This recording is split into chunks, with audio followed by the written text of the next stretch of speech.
I want you to go to this website, menti.com. Go to that website, put in this code, write down what are the challenges of publishing. Okay, very good. Tailoring the manuscript to the journal. Okay. Let's get some more voices. Henry, should we type it on the chat box? No, go to menti.com and use the code.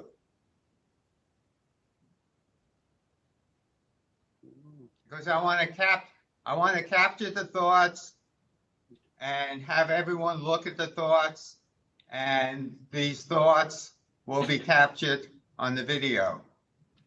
Okay, addressing all of the reviewers' comments. Okay.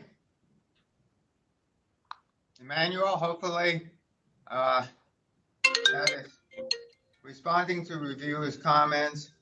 Multiple authors, word count. Yes, that's a good one. Multiple authors.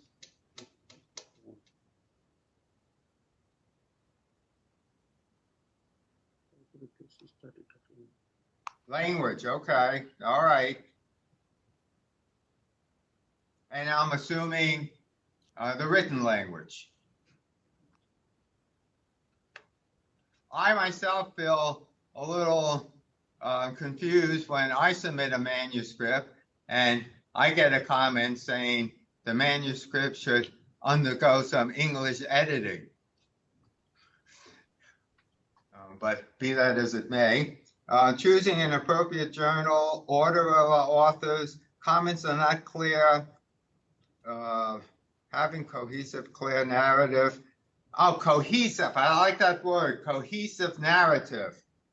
Finding the right journal, ego about science.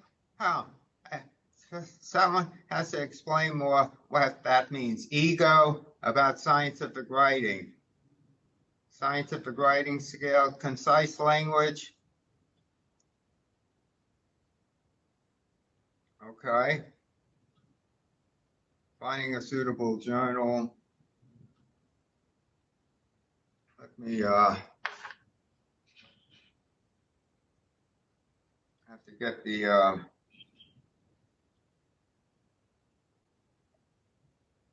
oh, I lost the screen.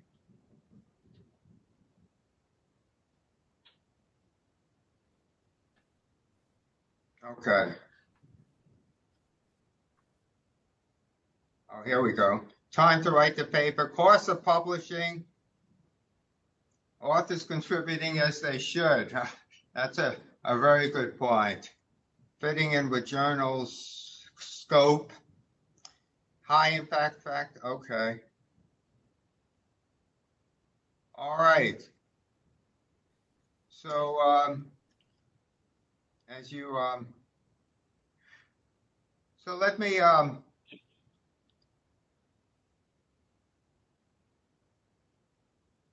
fear of rejection, scientific writing skill,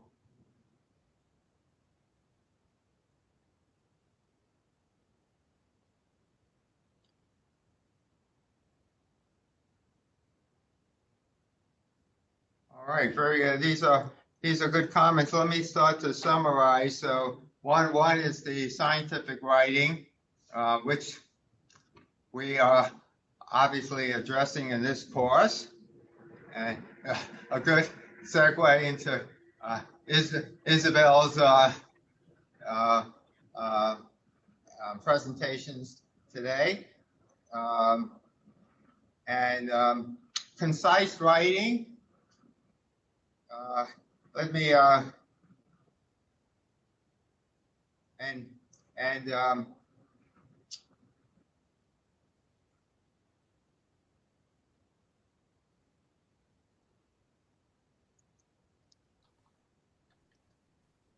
me let me just say that there's a phrase I use borrowed from one of the historical figures in American history, Benjamin Franklin. He said, if I had more time, I would have written you a shorter letter. Yeah. Okay. So you have to go through a lot of drafts to finally make it very concise. And so actually a practice to teach you that is writing abstracts, right? 250 word limit, word count, abstracts. We'll do that. I think we'll do that in this course.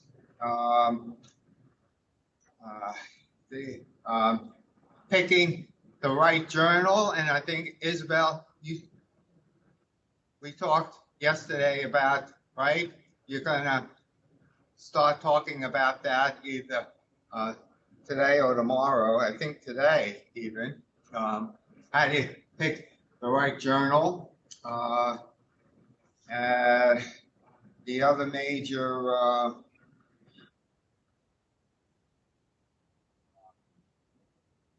authorship issues, and someone wrote down lengthy process discrimination. Tell me more about that. Whoever wrote that. I'd like to hear more, and I'll tell you why I like to hear more about that.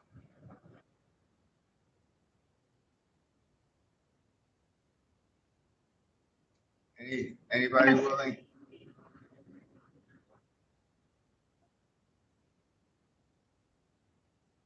Well, I guess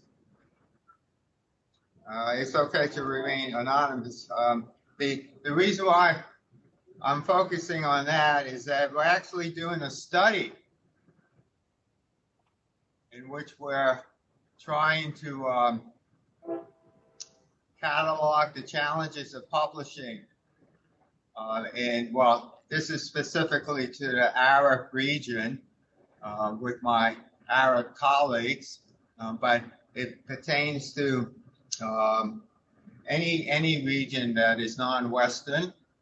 And what are the challenges of publishing? And we're interviewing researchers and journal editors, and we're also analyzing, for the lack of a better term, rejection letters, and see what's the scope of the comments from the reviewers, and see where are the issues, and sometimes you get back not a very cohesive paper, the results, the discussion, the conclusions overemphasizes the results, but also we are trying to look into the issue of this bias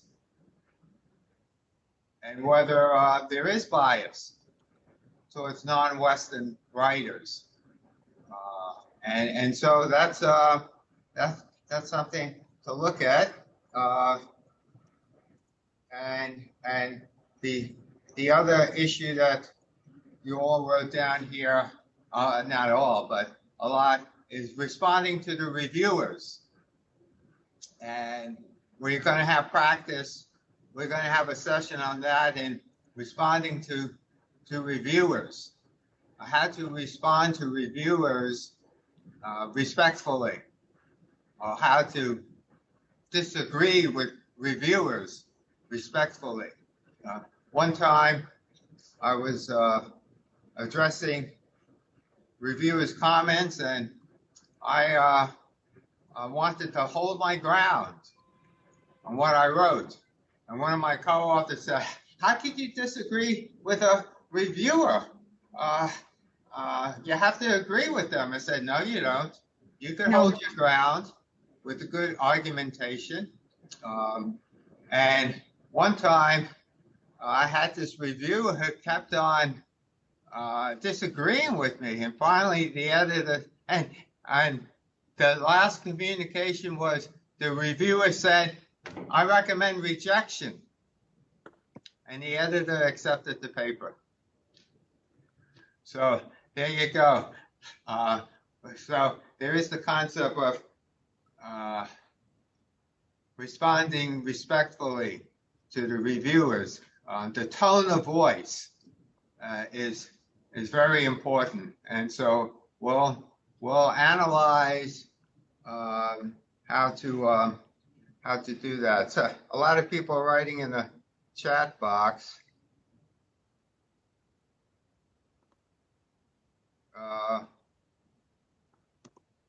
Oh, okay. You guys are talking about virtual background. All right, I'll lead you to talk about that. I guess, does everybody want to be in front of the Golden Gate Bridge? Is that it? Is that what I'm sensing here? Okay. Journal. Oh yeah, good. Zoom has great virtual backgrounds. Okay. All right. Okay.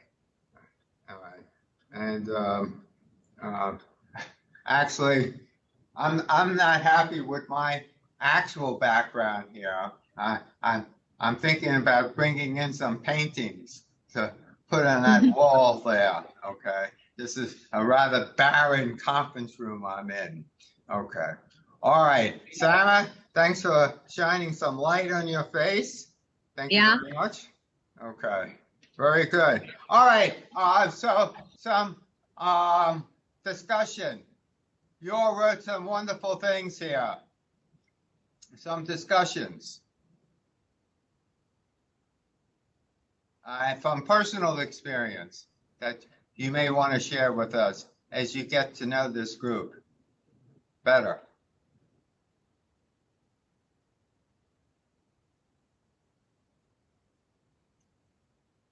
I have a question, Henry. Yes. Because recently we were submitting a manuscript to one of the journals, and they are insisting on having a copy of the raw data. Is it ethical to ask for something like that? Well, actually, most of the journals are doing this right now. No, for me, it's the first time. Somebody said we're speaking. Yeah, I'm Abir. I'm speaking, yes. Yeah, and now if Dr. Samar, if you would look to the author guidelines in most of the international journals, would find it's in the guidelines or author, you will find it. We might request the raw data, and it's there. And if you, when you are going submitting, there is like the windows for submitting your manuscript and cover letter and so on. I think there is a field for now in majority of journals about submitting or communicating. Yeah, I'm asking about the ethical aspect of asking for this, because for me, I'm working in this field for many years, and it's my first time for a journal to insist on having the copy of the raw data. So I'm the ethics issues? Sorry? What are the ethics issues? Why should issues. What are the ethical issues? So why should they have there aren't any. I just want you to unpack that idea. I think it means like lack of trust in the author. This is what, because they say mistrusting the author and the data collected. Yeah, they say that we want to replicate the analysis to see if what you have done is what you reported or something like that. So I feel it's a little bit not good to have comment like this, because the paper was good, and we even asked them. We told them that this paper is this data is a part of a larger project, and we couldn't share the whole a part of our data because the project is still ongoing. And they said that if you don't send the data, we not publish the paper. Also, we answered all the comments raised by the reviewers. So I feel, is it is it acceptable to have something like that, or to stop publishing a good paper just? Okay, I'm not speaking about my personal case, but is it acceptable to stop publishing a good paper just because you don't trust the analysis of the authors? I think, Samar, it's a very recent practice from because I've been following this debate on a couple of channels, different Facebook groups, some online groups around this. There is certainly a recent trend that more and more Yes. journals are asking for certain raw data, and raw data can mean a variety of things to different journals. So of course somebody put in the chat, like, you can de-identify data sets, so you don't want to give like, here are the names of our participants, right? Of course not. So you provide anonymous data. I think Exactly. the reason for that is that there have been so many cases, especially in medical research over the past Falsification. many years, where there have been issues of data data Falsified. falsification. Yeah. So let me finish, Elda. So data falsification. So some journals are very specific in what they ask you, what the data needs to look like. But I get your question, Samar, right? If you're in a dilemma like you are, where you can't share some of the data because the research is ongoing, I would explain that to the editors. But ultimately, they can be the ones to decide to not publish your paper until they see the data. That's unfortunately, they have the power over that. But so I think we're going to see more and more of these things come up as this become a fairly recent practice, and it's in many journals asking for that. That's been at least what I've been hearing in the channels. Sorry, that was all I wanted to say about that. Also, Yeah, what about confidentiality of this data? Well, usually your data should be de-identified. This is one of the requirements to get your IRB approval from the research center. Yeah, the data, they asked Yeah, for No, the no, it ID. doesn't have to be de-identified. Well, confidentiality, that's a very good point. Now, having said that, all reviewers are supposed to be held to confidentiality when they review the papers. I'm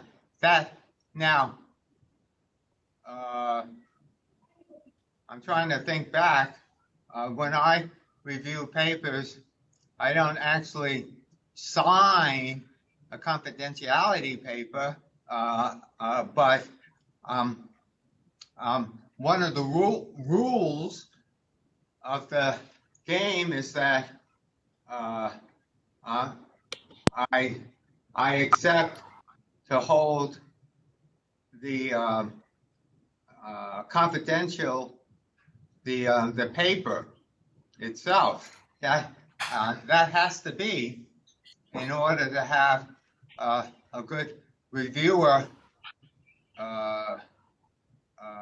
system.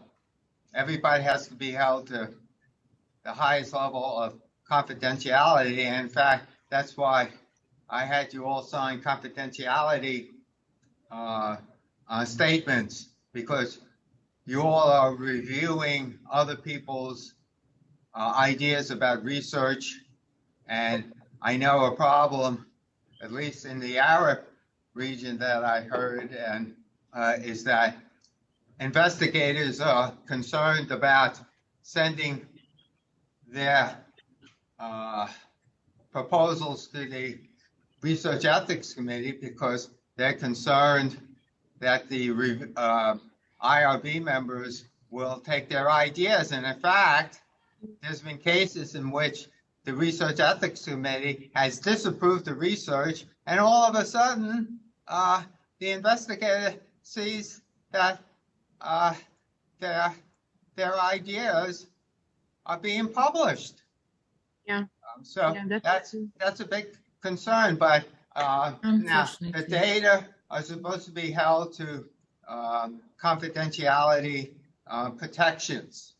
So in theory, that should not be a concern. Now, one thing I thought about was that, well, I mean, could they take the data and publish it themselves? But there is that confidentiality aspect.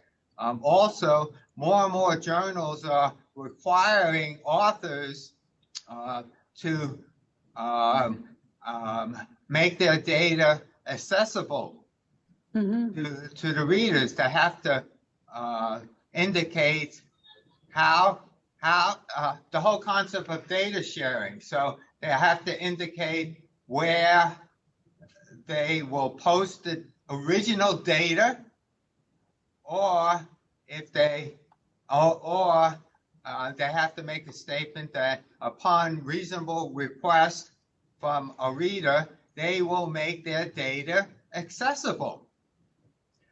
And so, so there is this concept of data sharing, and I agree with Israel with a lot of issues recently with fabrication, blah blah blah, and I think a reviewer has the right to if they think something doesn't seem right, to have a right to look at the raw data. Excuse me. Yeah. May I? I have one question regarding the issue that Dr. Samar raises.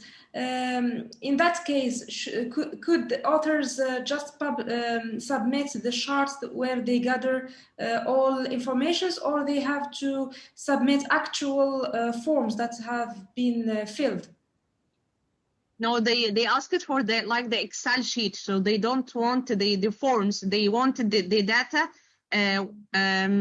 that could be go through the process of the analysis. So they don't want the sheets. Okay. Okay. Thank you. Okay. So again, the issue is what are the ethical issues? The main ethical issue is confidentiality, but the reviewers are supposed to hold in confidence the paper itself, the methods. You tell the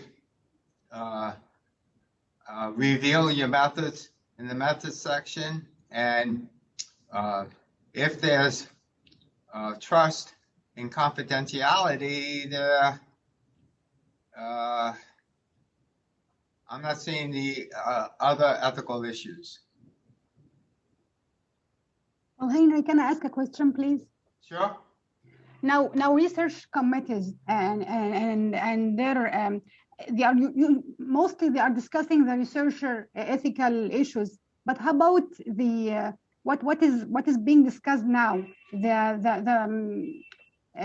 journal. The journal rights to request or to have the author, to have the ownership, or to have the raw data. Is it discussed somewhere in one of these committees? I don't understand the question. I'm sorry.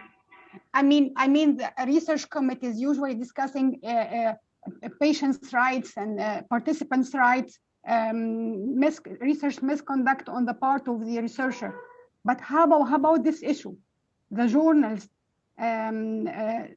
right to request for raw data. Is it written somewhere or it's discussed somewhere in one of these committees, research committees? Well, why should it be discussed in the Research Ethics Committee?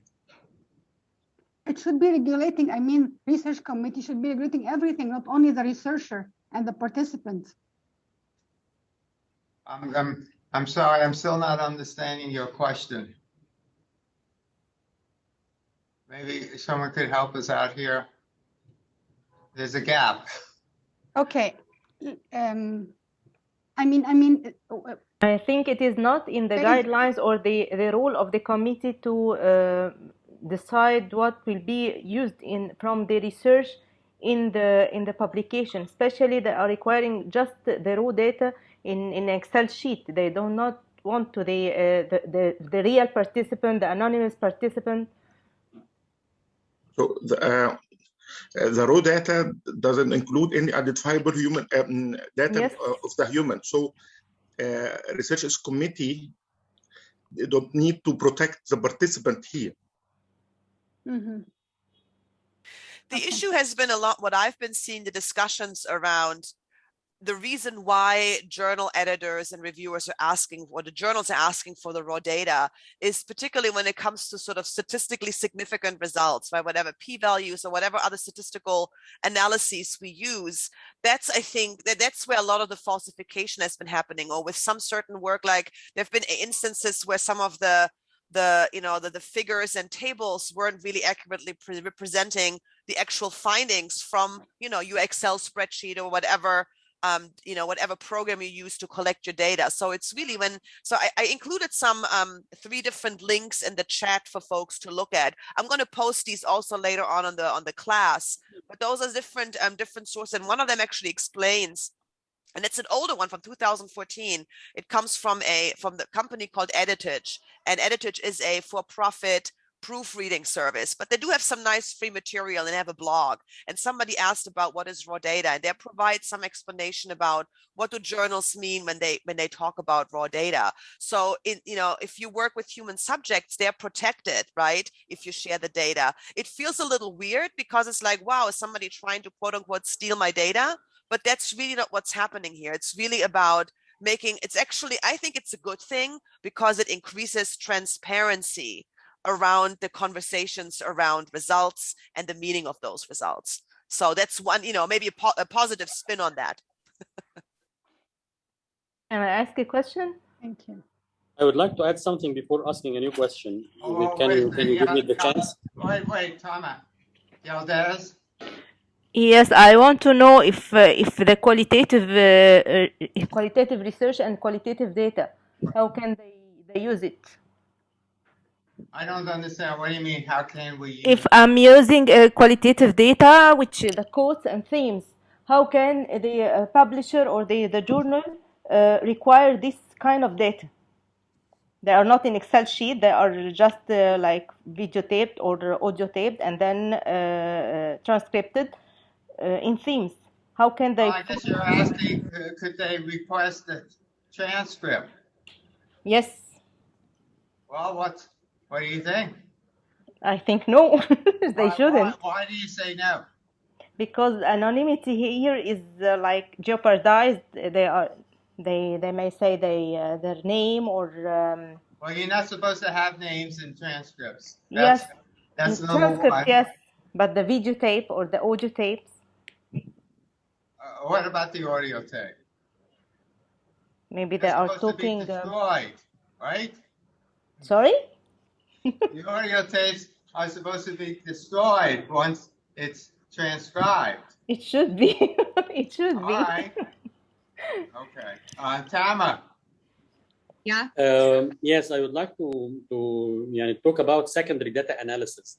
Maybe these journals may require these raw data to be available if anyone asks for doing analysis again in another way that may give another results. I'm not sure about this, but recently it's accepted even ethically to request the raw data from one of the authors to do a reanalysis on this data, and this is mentioned in the manuscript. I'm not sure what about this and if there is any news or anything that can be added by this. Well, I mean, there is the concept of data sharing is one. One could do a reanalysis. The other issue is that the data are accessible for secondary analysis,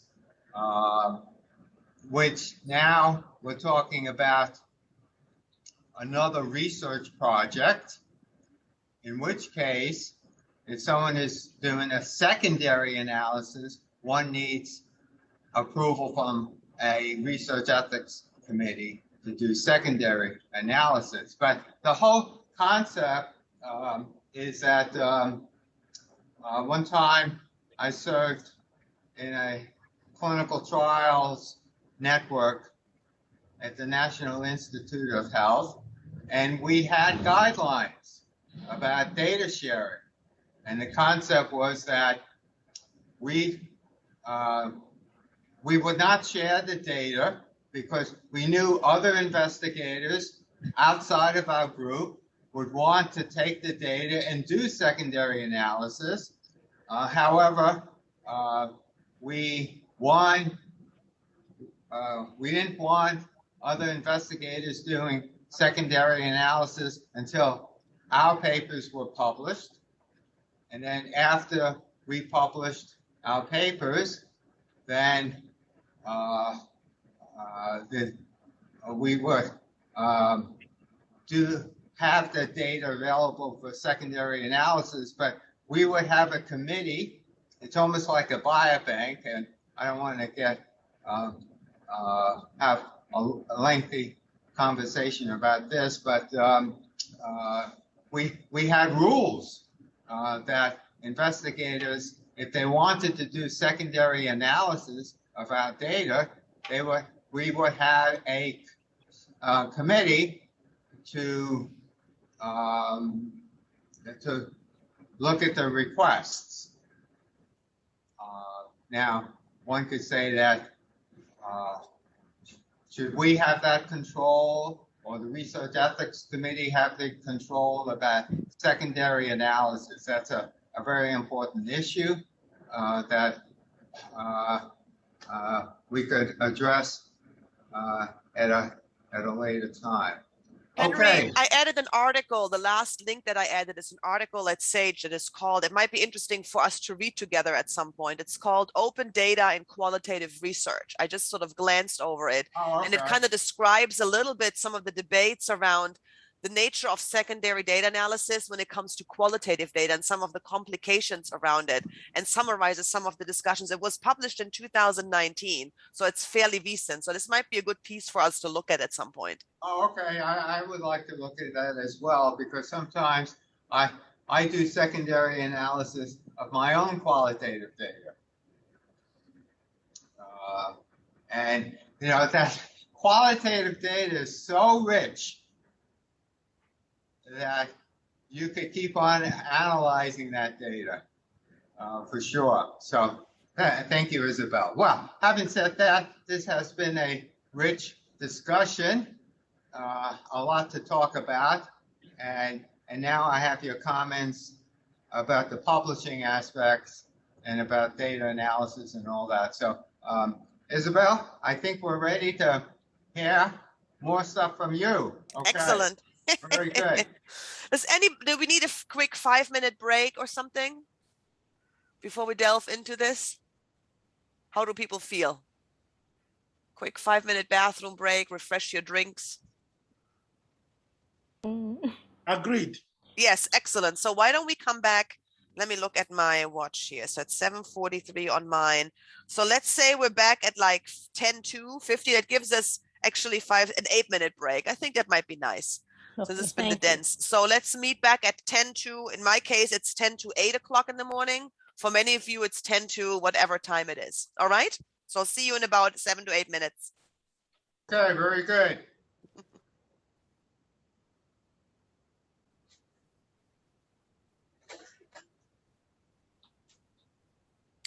Henry, I just sent you the link to that article on the qualitative research and open data via email, FYI. I'm downloading it right now. Excellent.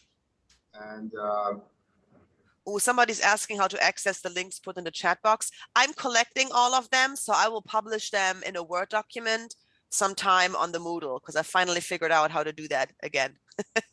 Okay, thanks a lot.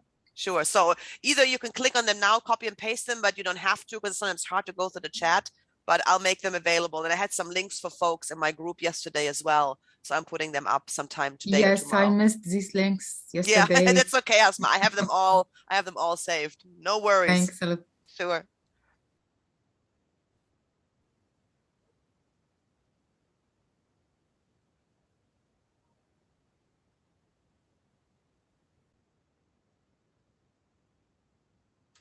Okay, it is actually 51 on my watch, so yay. okay. Hi, everyone. Henry, you want to say a few more words, or you want me to just jump right in? No, jump right in. Okay, excellent. I've been trying to look for a little comic you strip. could share your screen. I will in a second. Give me a sec. I was hoping. There we go. Okay, I'm going to share my screen, and I'm using a PowerPoint today, obviously. And I will make this PowerPoint slides available to everyone. So no need to write down the things, excuse me, that are on the slides, like take notes on them. You can, of course, it's up to you, but you don't have to write them down. You're going to get access to all of the material. I'm going to upload them on the scientific writing portion of this course, which currently is there's material on there, and feel free to browse around if you're in your free time. It's based on a workshop I did. Henry, was it 2 or 3 years ago? I don't know. Time kind of blurs together. It must have been 2018, maybe, or 19, when I did this workshop virtually with some of the folks who were meeting as part of the MERETI program in Egypt. So it has a slightly different structure than what we're doing with this particular section, with this course, but some of the material will resurface in our live Zoom workshops as well. And some of it will resurface also in some of the in-between webinars that you can, or asynchronous sessions that you will be able to go through. So this, what I'm trying to say is that site will change, but feel free to look at it anytime. If you want to watch a video and hear me talk about scientific writing, be my guest.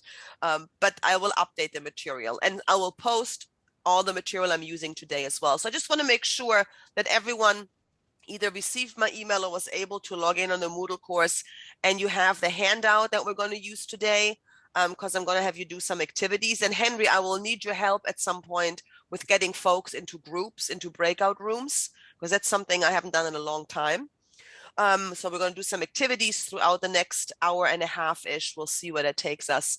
And then there's an article that I'm hoping we have time to maybe take a look at together as a good example of the structure of scientific writing. And I want to preface what I'm saying here today that a lot of the material, or some of the elements I'm talking about today, I will also be talking about in much greater detail in our second session when we meet in a few months, and also in the last session, as well as covering them in between. And you all will be doing some more work on this. First, of course, also writing your own manuscripts or grant applications, but also doing some activities that I will give you that will support you in producing a really cohesively and concise and well-structured and organized and effective text, be it, again, a manuscript to submit for publication or a grant application for funding.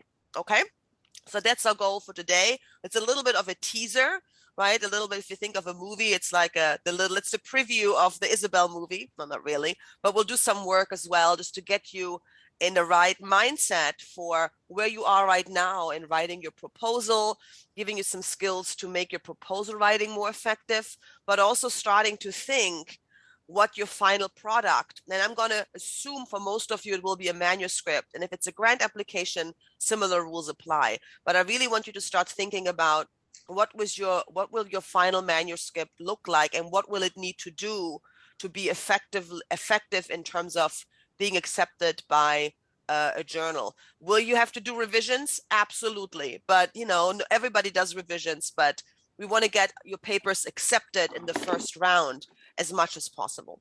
So if you were in my breakout group yesterday, I already was talking about that a lot, like, hey, let's think about the journal. So we're going to do some work on that today. I will be monitoring the chat, which reminds me, I'm going to put my chat on my other screen here. So if you have any questions in between, feel free to put them in the chat. If you need me to repeat anything, feel free to unmute yourself and be like, hey, Isabel, could you repeat this? Say it one more time, whatever.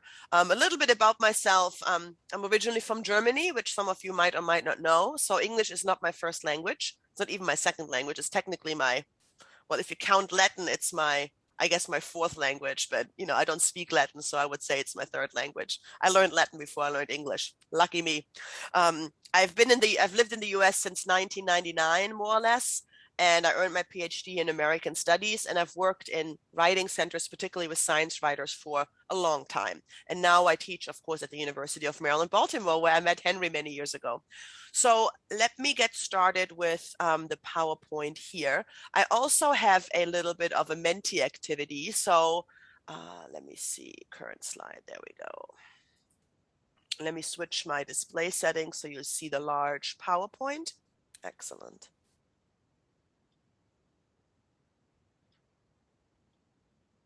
Oh, I like your comment, Katrina. A bigger issue is the sensitivity about scientific writing and ability to assistance. You're absolutely right. Most researchers do not start out as writers. And you know what's even worse? Most researchers aren't even taught how to write. Like, who remembers taking, a course how to write a journal article?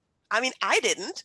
I was just we're just thrown into our work, and so much focus, rightfully so, is on the content, right? And it's important. The science needs to be tight. Like your results need to be reproducible, valid, and so on, and all that stuff. You got to learn that. But at the same time, if you think about the amount of time that we spend writing about our work, it's huge. So a friend of mine who teaches in law school, she would always talk to first-year law students, future lawyers, to have them think about, what do you think yourself doing? What are you going to be doing for most of your career? And people were like, oh, I'm going to be arguing in court. I'm going to be working with clients. And she's like, no, you'll be writing for most of the time. And I think that's true for scientists to a large extent. Granted, you'll be in the lab, you're analyzing data. If you're not working in a lab with human subjects, you're with, in the clinic, you're administering drugs, whatever. But a lot of time you'll be spending in front of your computer doing some sort of writing, right? So, and this sort of, asking for help and being comfortable, or learning how to be comfortable to work with feedback, is an essential and I think absolutely necessary skill to have as a researcher, because that's the process that we deal with peer review, right? So anyways, so let me see let me see what so and it's and listen, I teach writing, I give feedback to writers all the time. I've become effective at it at times, depending on my daily mode, but I've been doing this for a long time. And just the other day I was submitting my colleague and I wrote an article for a textbook chapter on teaching writing in the health professions in the US and in North America. And and our editor, who's a good friend of mine, work colleague from a different university, emailed me like some line edits and some editorial suggestions. And I was really upset. I was like, what do you mean? This isn't good enough? And I teach this stuff, so I get it. It's really, we have a visceral reaction to it. And the more we can learn to sort of ignore that and just move on with the process, the more effective we'll come. Okay, so the title of this session today, I just thought about, I was like, I'm not good with titles, so I'm never that, so it's just very prescriptive. But what is scientific writing? What makes it special, right? And how can we do it well? And that's really kind of a good title for anything that I'm going to be doing with you around scientific writing. So let's delve into it. Sorry for the crazy. This is the best version that I could find. I'm not a great designer either, so I tried to put some colors in here. So go to menti.com, same thing as before. If you don't have access to it, you can put some things in the chat. But just like with Henry's slide, I like to have everybody take a look at take a look at what we are writing at the same time. And I have my thing open. Let me just make sure. So go to Menti, use this code. And the question is, just describe to me, what are the main goals of a scientific paper? And by scientific paper, I mean your evidence-based research study that you're publishing in a journal, right? That follows sort of the traditional format we'll talk about a little bit later. But what is that? Upsala. I don't know what happened here. Here we go again. There we go. So there's Menti. Code is 26501762. Again, type in there, what are your main goals for, what are the main goals of a scientific paper? And there's some things coming in. I'm going to put this on here so we can all look at it together.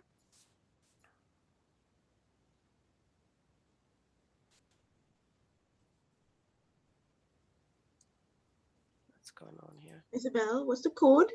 The code is up. You see it up here, 26501762. No, I don't see it actually. The screen's gone. Oh, the screen's gone? Sorry about that. Let me stop sharing. That had the code on it. Sorry, that had the code. You see the code? Okay. No, you could just let me know. Just tell me the code. The code is 26501762. Thank you. Sure.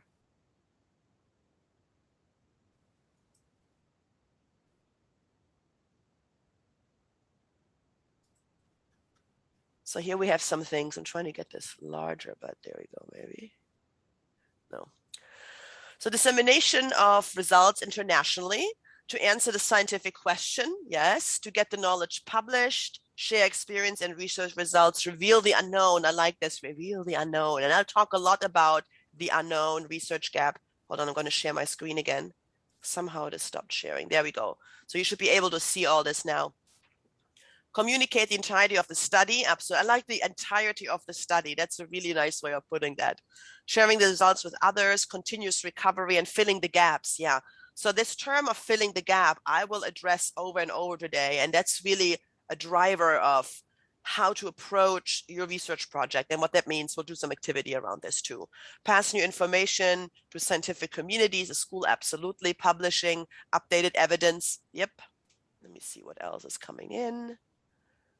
So it's a lot about, right, communication, disseminating, sharing. That's sort of a big theme here. The other theme is revealing the unknown, sort of new knowledge, new findings, filling in a gap. Absolutely. Let me see if anybody put something in the chat. I don't think so. Okay. Let me give this another few seconds if something else comes in. But you guys got it. So these two themes I see emerging, as I said, communicating, sharing, and on the other hand, sort of novelty, research gaps, right? And I like somebody put communicate to the public. I like this. And I do want to say there is a difference, and we'll talk a little bit more about this later on, and we're really focusing on communicating to a predominantly scientific audience. And that communication is a little different than when we communicate to the public, right? And the course, in the program I'm teaching in our university, we have one course that's dedicated to communicating with the public versus the course that I teach that really focuses on research writing for scientific communities. Because the way that we have to explain things will really vary depending on who our audience is, right? But ultimately, you know, what happens often with scientific research, it gets published in specialty journals, and somebody has their microphone on. If you could make sure you're muted, that will help us all have a better quality of volume. Sometimes it happens you accidentally unmute yourself. So I don't know who's unmuted, but please everyone check quickly and make sure that you're muted. Okay, I don't know who's not muted. I'm trying to see here, but I think Maya, I think you're not muted, Matt. If you could just unmute yourself, that'd be great. Otherwise, I don't think I can do it. No, I think no. I think Ahmed Yassin is unmuted. Ah, that is okay. Thank you. I couldn't even see that. I think now the noise is gone. Excellent. Anyways, so there is a difference in terms of audience, and so we'll focus today and for most of this workshop on communicating with scientific audiences. But even there, I think it's important to think of your audience broadly, and we'll talk about especially what sections of your research paper that is particularly important. So let me close this up, and I'll share this slide later on in the PowerPoint that you'll be having access to for this slide. So you should be seeing my slides again. So I put together a few sort of bullet points about sort of a brief overview of the scientific paper, right? So I just want to, and again, you are not right now writing your manuscript. That would be a little bit, you know, ahead of time because you haven't even done your research yet. You're still early on in the process, but I think it helps as you're designing your study, as you're thinking about what methodology, what questions to ask, and you're constantly massaging those. You're getting tons of feedback from each other, from the faculty in this program. It's, I think, important to think about what should the end result look like. So let's take a quick look at the scientific paper. Main goals of a scientific paper, and I wrote these down almost based on the way you structure your paper, like with intro, methods, results, discussion. But it's really about identifying an existing research gap in your study area. And this is one of the most important pieces. If you are not clear about what gap you are filling, that put a lot of work into that at this point in particular, and really working on articulating that. And the good news is we're going to do some activity around this later on today, you know, in this session. So yay. A scientific paper provides background of your study area, right? The introduction. And I'll talk a little bit more in detail about this today and then in the later sessions as well. It's really about hypothesis-driven research, right? So you have a research question that is based on, hopefully what you're hoping to find based on the study you're designing. It follows discipline-specific rules of study design and execution. And this depends on if you're doing lab-based research, if you're doing survey-based research, if you're using a quantitative-qualitative mix. There's certain rules, right, that guide our disciplinary conventions of how we design our studies. And that's, I think, a lot of feedback you were receiving yesterday and will continue to receive probably today and tomorrow in our sessions is about, is the study feasible? Is the study design, your sampling and so on? What are the best ways to carry out the work that you do? But so that's a big part of a big goal of a scientific paper, to adhere to those regulations and rules and guidelines. It has to present reproducible results. It is whole conversation earlier today, right, about sharing the raw data. So it's really, the goal is for your readers, if they wanted to, if they would carry out the same study, they would get to similar results, right? That's why we spend so much time on our methodology. It offers an analysis of your results. That goes into the discussion section. We'll look about this in a second. It compares, contrasts your results with existing research, right? So you identified the research gap. Now you got to tell us, okay, how do these results compare? Are they similar to other studies? Are they radically different, or anything in between? And then really the whole goal, I think the overall goal of scientific communication and research, and the scientific paper is part of that, is to really push the conversations in our fields further, to contribute additional thoughts, additional avenues of thinking about a certain topic, right? And sometimes that can seem very small. And I think in our 21st century scientific research, our research has become very specialized and very focused. And I think that's perfectly normal. If you ever read scientific papers, and I remember Henry once gave me that assignment many years ago, like, look at a paper published in the 1900s or 1850 or 1920. You read those, especially in North American journals, you read those papers, and some of the claims that scientists are making in those papers, you wouldn't be able to get away with today, because at that point, science research was a lot broader. We have specialized a lot more. So that's why, having a narrow impact in your field isn't a bad thing. It's just about how can you make connections of the narrow impact that your study is showing. What might that imply for the larger conversations, right? And we'll spend some time analyzing discussion sections with that in mind as you guys are starting to collect and analyze your data and move into the writing process of your manuscript. Any questions, thoughts, comments so far? Let me check the chat. I don't see anything. That's good. So the traditional structure of a scientific paper, and again, we'll do a lot of work on this, a lot of analysis, and you'll be doing a lot of writing, right, with this.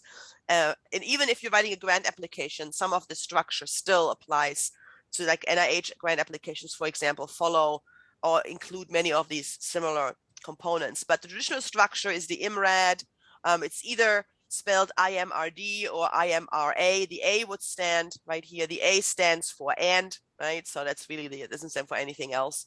So, and what these abbreviations mean, as all of you know, it's introduction, methods, results, discussion, right? That's what IMRAD means. And of course, you also have an abstract, or sometimes a summary, and it depends on the journal. Some journals call them, I've seen some journals recently that don't call them abstracts anymore, but they call them summaries, or I think Nature does this in North America. They do these summaries for like a general public, where you have to actually write a summary of your research in sort of more plain language, right, without relying on a lot of jargon or very discipline-specific terms.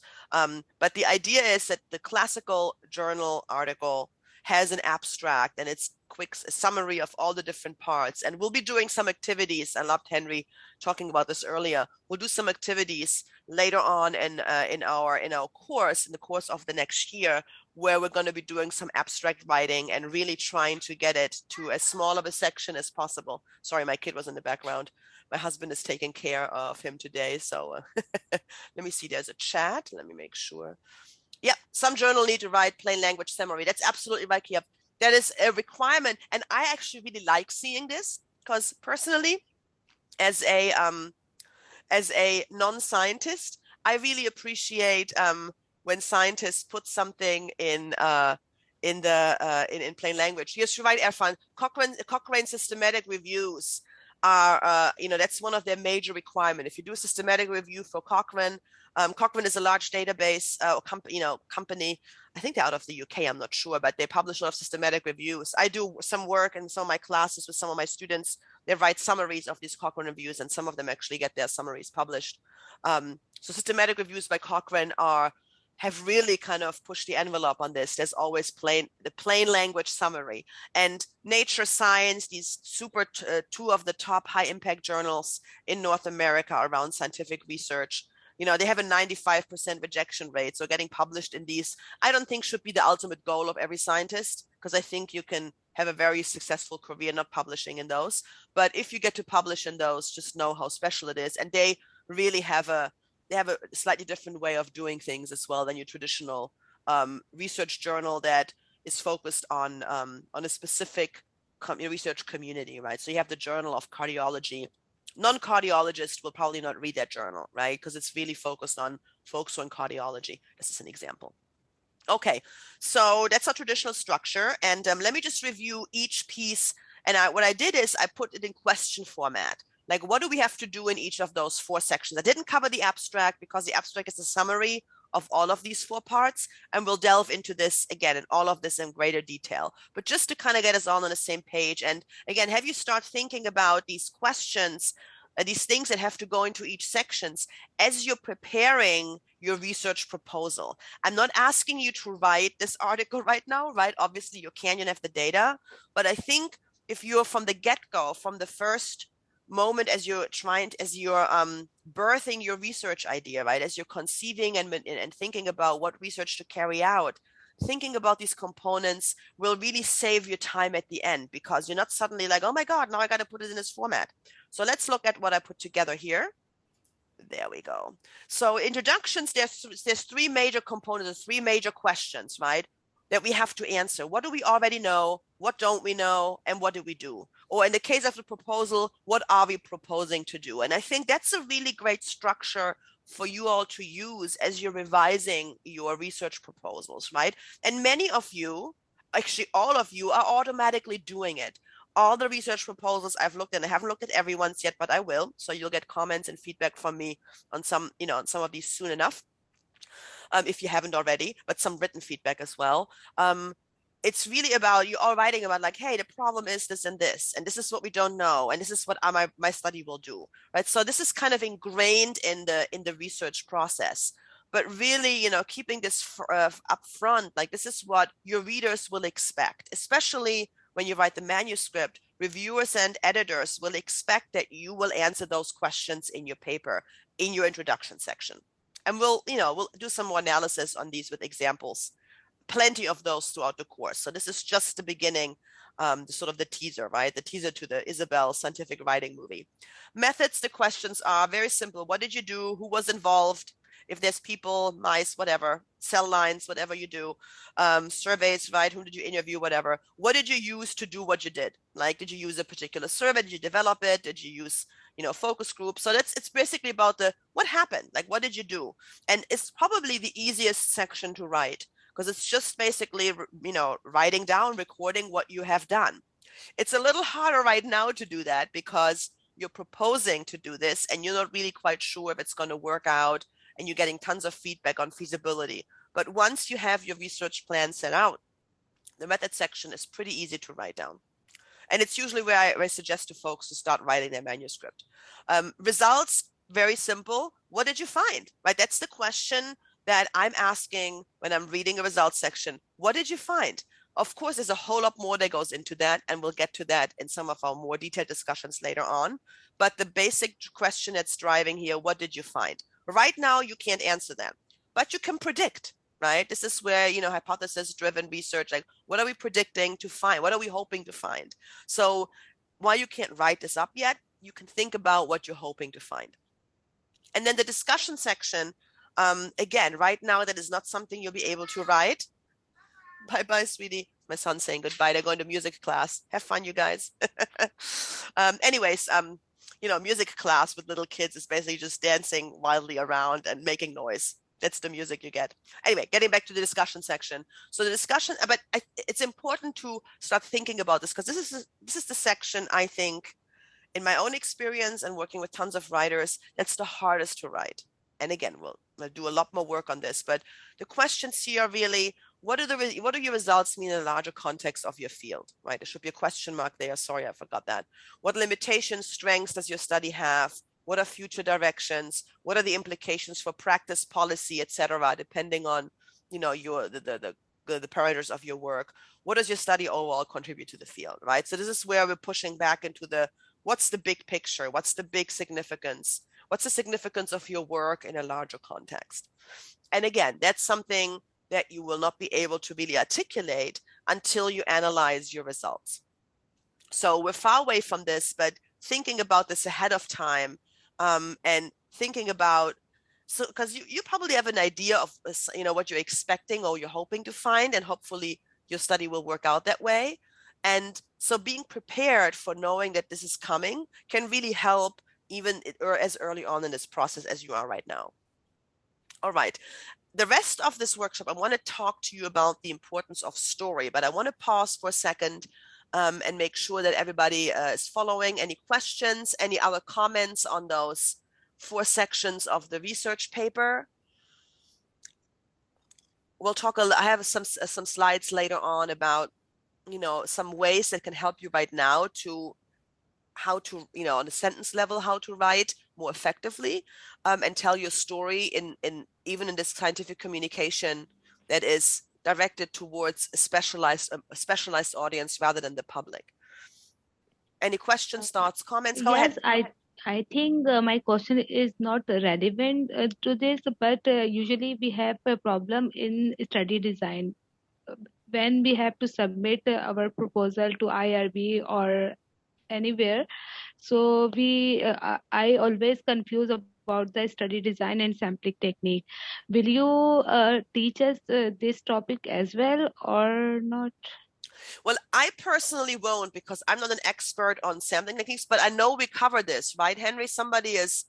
I know Tamer and so many other folks who actually are doing research in this area. Henry, do you want to say something about that? Great question, Nita. What specifically is the question again? Nita, could you ask the question again? Will we will learn study design and sampling technique as well?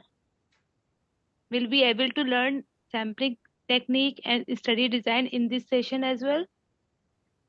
When you say this session, you mean Isabel's session or this course? No, this course. Well, the short answer is yes.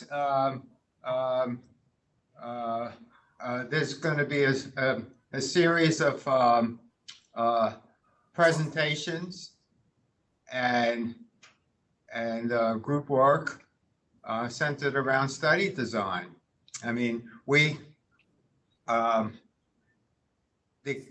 major competencies for this course includes scientific writing, critical thinking, research methodology, okay, statistics. So yes, the answer is yes. Are we able to learn before submission to IRB or ERC, Ethical Review Committee? Will be able to learn before submission? Well, I mean, for each person's proposal, the concept is that we're going to help you with your methodology in your proposals, because in order for you to do the research, you need to know the methodology. So that's why we are going over your proposals immediately to see what kind of methodology you need to use to address your scientific objectives. So we're going to actually, most of what we're going to teach in this program is based on your proposals. So if you do qualitative research, we're going to teach you qualitative research. We're going to have sessions on qualitative research, and it appears many people are doing qualitative research. So the answer is yes. quantitative research as well, survey studies. So the substance of what we're going to teach you in this program is based on the research that you're doing. It's very tailored to what you guys are doing, right? Okay. Yeah, that's a good All right. question, Nita. Because you're absolutely right. Because how you, a colleague of mine, who is he's a geologist? No, I'm forgetting what his specialty was, but he worked in our sustainability, the faculty for sustainability science. He would, and we taught a course for PhD students on scientific writing and writing a journal article. And he would always say that, you know what? If you can be the best and most effective writer, but if your study methodology is flawed and your results are insignificant, the best writing will not get you published, right? You could be, I don't know, I'm thinking of some very famous American writer is the late Toni Morrison. Now, she's not a scientific writer, but you could be, the most successful scientific writer. If your data is flawed, you're not going to get published. But what we see a lot is that people have really interesting studies and they have great data. And then they don't organize it as effectively as they could because they don't tell the story as well as they could. The organization is not as clear as it needs to be for that particular audience they're writing for.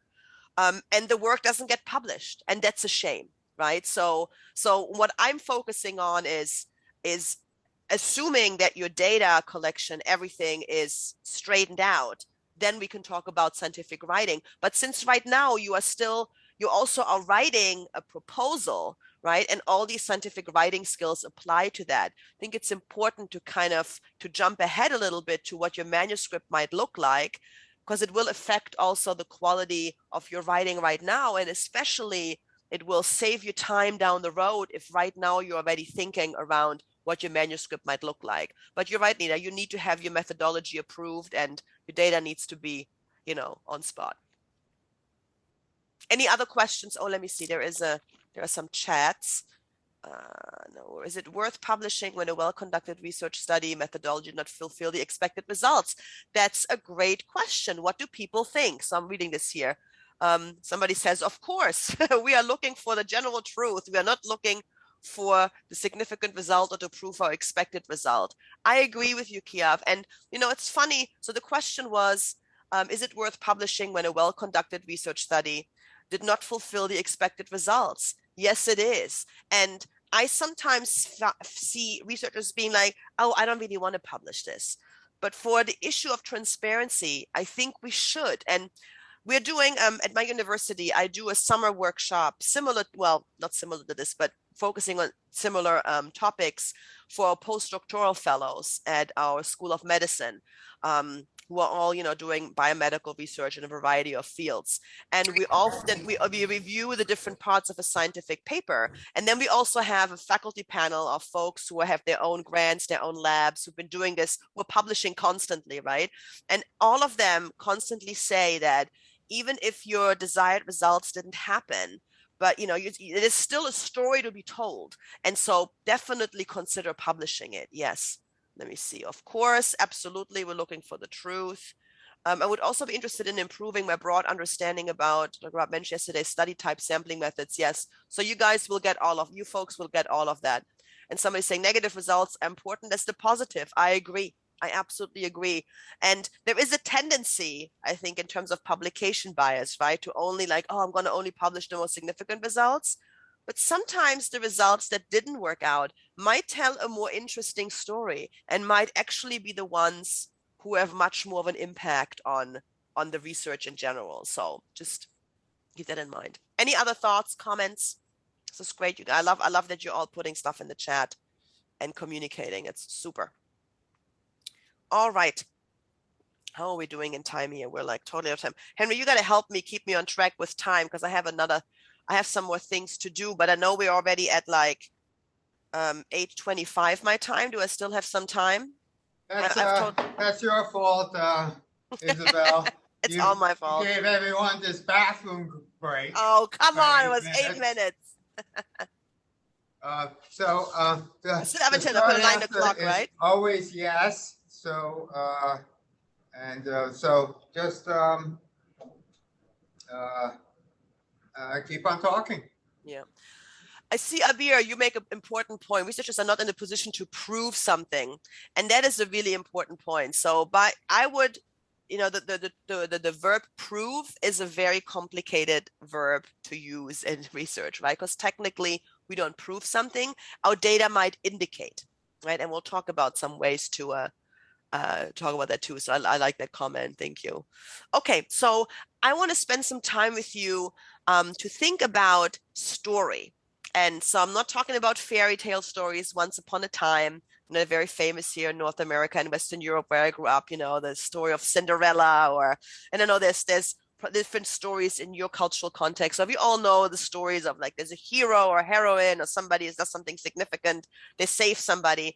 But in a way, even your science story, like the story your scientific paper will tell, it's a story. There's conflict, there's resolution, there is some drama involved, right? Without it being necessarily a drama in the traditional sense.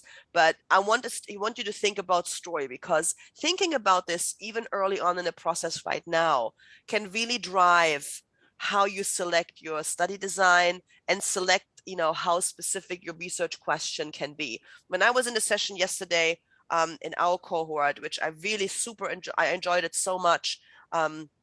And I've noticed that, and I've seen this in some of the other papers I've already looked at so far, the concept papers and proposals, is that a lot of, and I think this is normal for many of us, and we write about something we're very familiar with, we sometimes tend to forget to give our readers an appropriate context. And that's what I mean by the story, right? And it's hard to do, because you know what you know. You don't know what you don't know because you know it, if that makes any sense, right? So it's hard to pretend to not know something about a subject that you're so intimately familiar with. But there are techniques and ways to get to that. And one is to focus on the story. So we're going to do some activities today that will get you to write some things out. So get your fingers ready, stretch them out. You're going to be some typing or handwriting, however you want to do it, in a few minutes.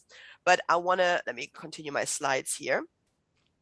Before I do that, a big part of what your story is the journal you're going to select to publish in.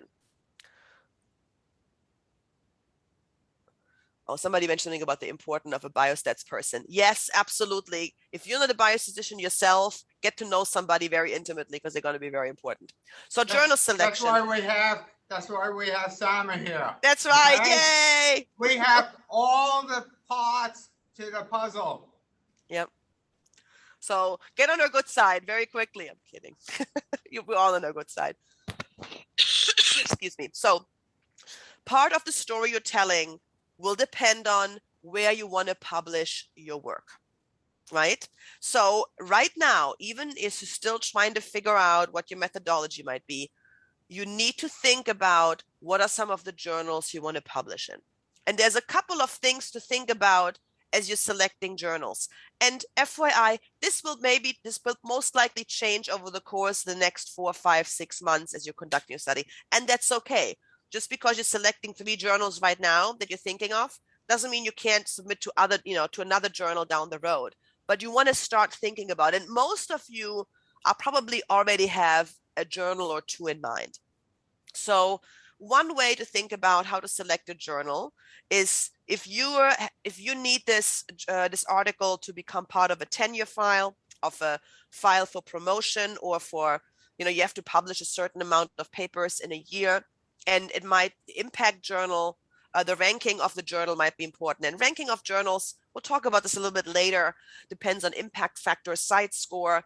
Those are things that we use in North America a lot to evaluate age factor, is the citation factor. There's all sorts of different quantifiable ways to think about what are the best journals to publish in. So selecting them based on those rankings can be one factor that will determine where you want to publish your work. If you select a journal, and I'm going to show you a couple of websites that can help you figure out where to go and look for journals in a second.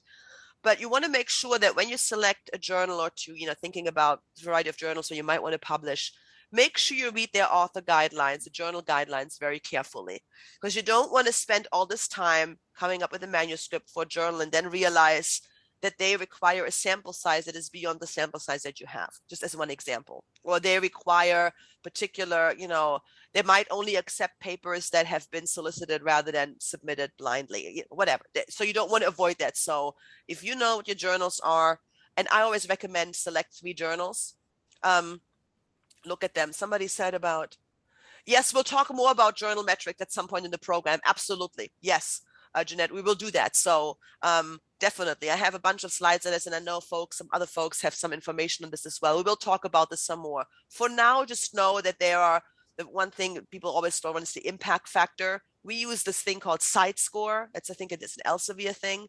And different disciplines use different ways to handle that, but we'll talk more about this. Great question.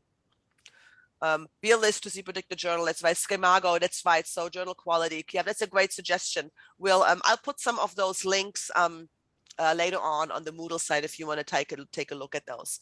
But however you determine how to figure out the journals, and that's impact factor or whatever, however they're ranking. I say ranking as a general category, including impact factor, is important. But then once you have it, make sure your work fits. I always think that if, let's say you're working on somebody's working yesterday in our group on maternal health, research guidelines for maternal health participants, So let's say I'm doing a study that is investigating, and totally making this up because it wasn't a study that was proposed.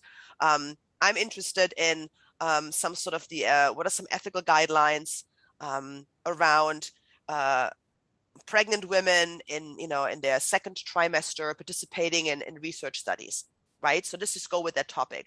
And then suddenly this journal on qualitative research is putting out a call for a special journal on research on pregnant women.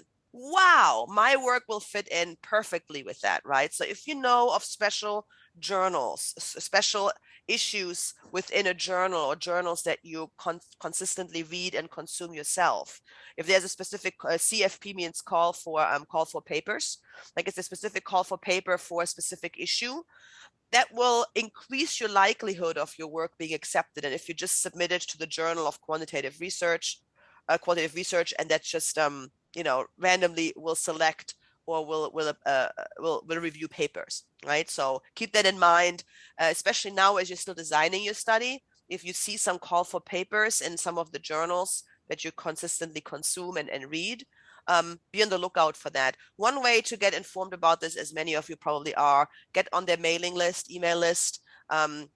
I'm on a few journals around science writing and teaching science and science education, technical writing, and I get emails every week about either a special journal that was edited or a call for papers for another special journal, for special edition of that journal. And that sort of helps me, like, oh, if I'm working on something that fits well, I know either to hurry up or I know that, just I can't make it or whatever. But that's another good strategy for selecting where you want to publish. Think about at least 3 journals right now. So if you right now don't know your 3 journals, your assignment for the next day is to know by tomorrow 3 journals you want to publish in. You would like to see your work published in. If you have more than 3, that's great, but don't have too many because that can get crazy. Of course, you only submit to 1 journal at a time. We'll talk about this later, but know sort of a range of journals that your work might be interesting to. Because then you want to ultimately later on tailor your article to the journal, and how to do that we'll talk about as we go on later in the research process. Is there a question, Henry? I'm sorry? I see that you're unmuted. Did you want to ask a question, make a comment? Oh, am I unmuted? Yes, you are, because we can hear you. I don't understand your question. Oh, no, I was wondering if you wanted to say something because I saw that you weren't muted. So I thought you wanted to ask a question or make a comment. No, I didn't. No. Okay, very good. Okay. Even better. So here is even better. Just kidding. So here is a great website that my colleagues in our library always use when they work with folks. It's called Think, Check, Submit. And I'm going to click on this. Let's see if this opens in the right place. Most likely not. Give me a second. It always, Let me pull this over to I'm working from 2 screens. So you should all see this Think, Check, Submit. I want to show you one thing on here in particular. And it's a checklist to assess the journal or publisher. So let's say you find this journal you might not be as familiar with. Here is a really nice checklist to make sure if you can trust this journal, because one of the conversations we'll have in greater detail later on as well is about predatory publishing. And predatory publishing is where you're publishing, where journals might approach you, and though the journals might not have a very thorough peer review process, they will ask you to pay a lot of money. And they're an open access journal. If you publish your work, if you pay us $2,000, we'll publish it. And you want to be savvy consumers of what is a predator, who is a predatory publisher and who isn't. And there are some gray lines. Like I've seen some journals classified as predatory journals, and I don't think that was fair, and especially in international context, and we can talk about that some more later on. But just know that if you find a journal that you're not familiar with, this checklist is a great way to help you to determine if it's a reputable publisher, okay? So that's one of the links. Go ahead. Anybody want to say something? I hear somebody. No? Okay. So this is that. And then the other side is another way to select a journal is use JANE, which is the Journal Author Name Estimator. Let me click on this and let me show this to you. This is what it looks like. So you could, for example, type in a title. So I'm going to type in here, maternal health. What did I say in my study earlier? Research, ethics, issues. This is a terrible title, so bear with me. When researching pregnant women, what did I say? Second trimester. Again, this is not, you get probably better results if you have a proper title. But so, and then I can click on find journals, because what JANE does, it searches in its database, whatever algorithm it has. Some of you might be familiar with this. If you already are, that's great.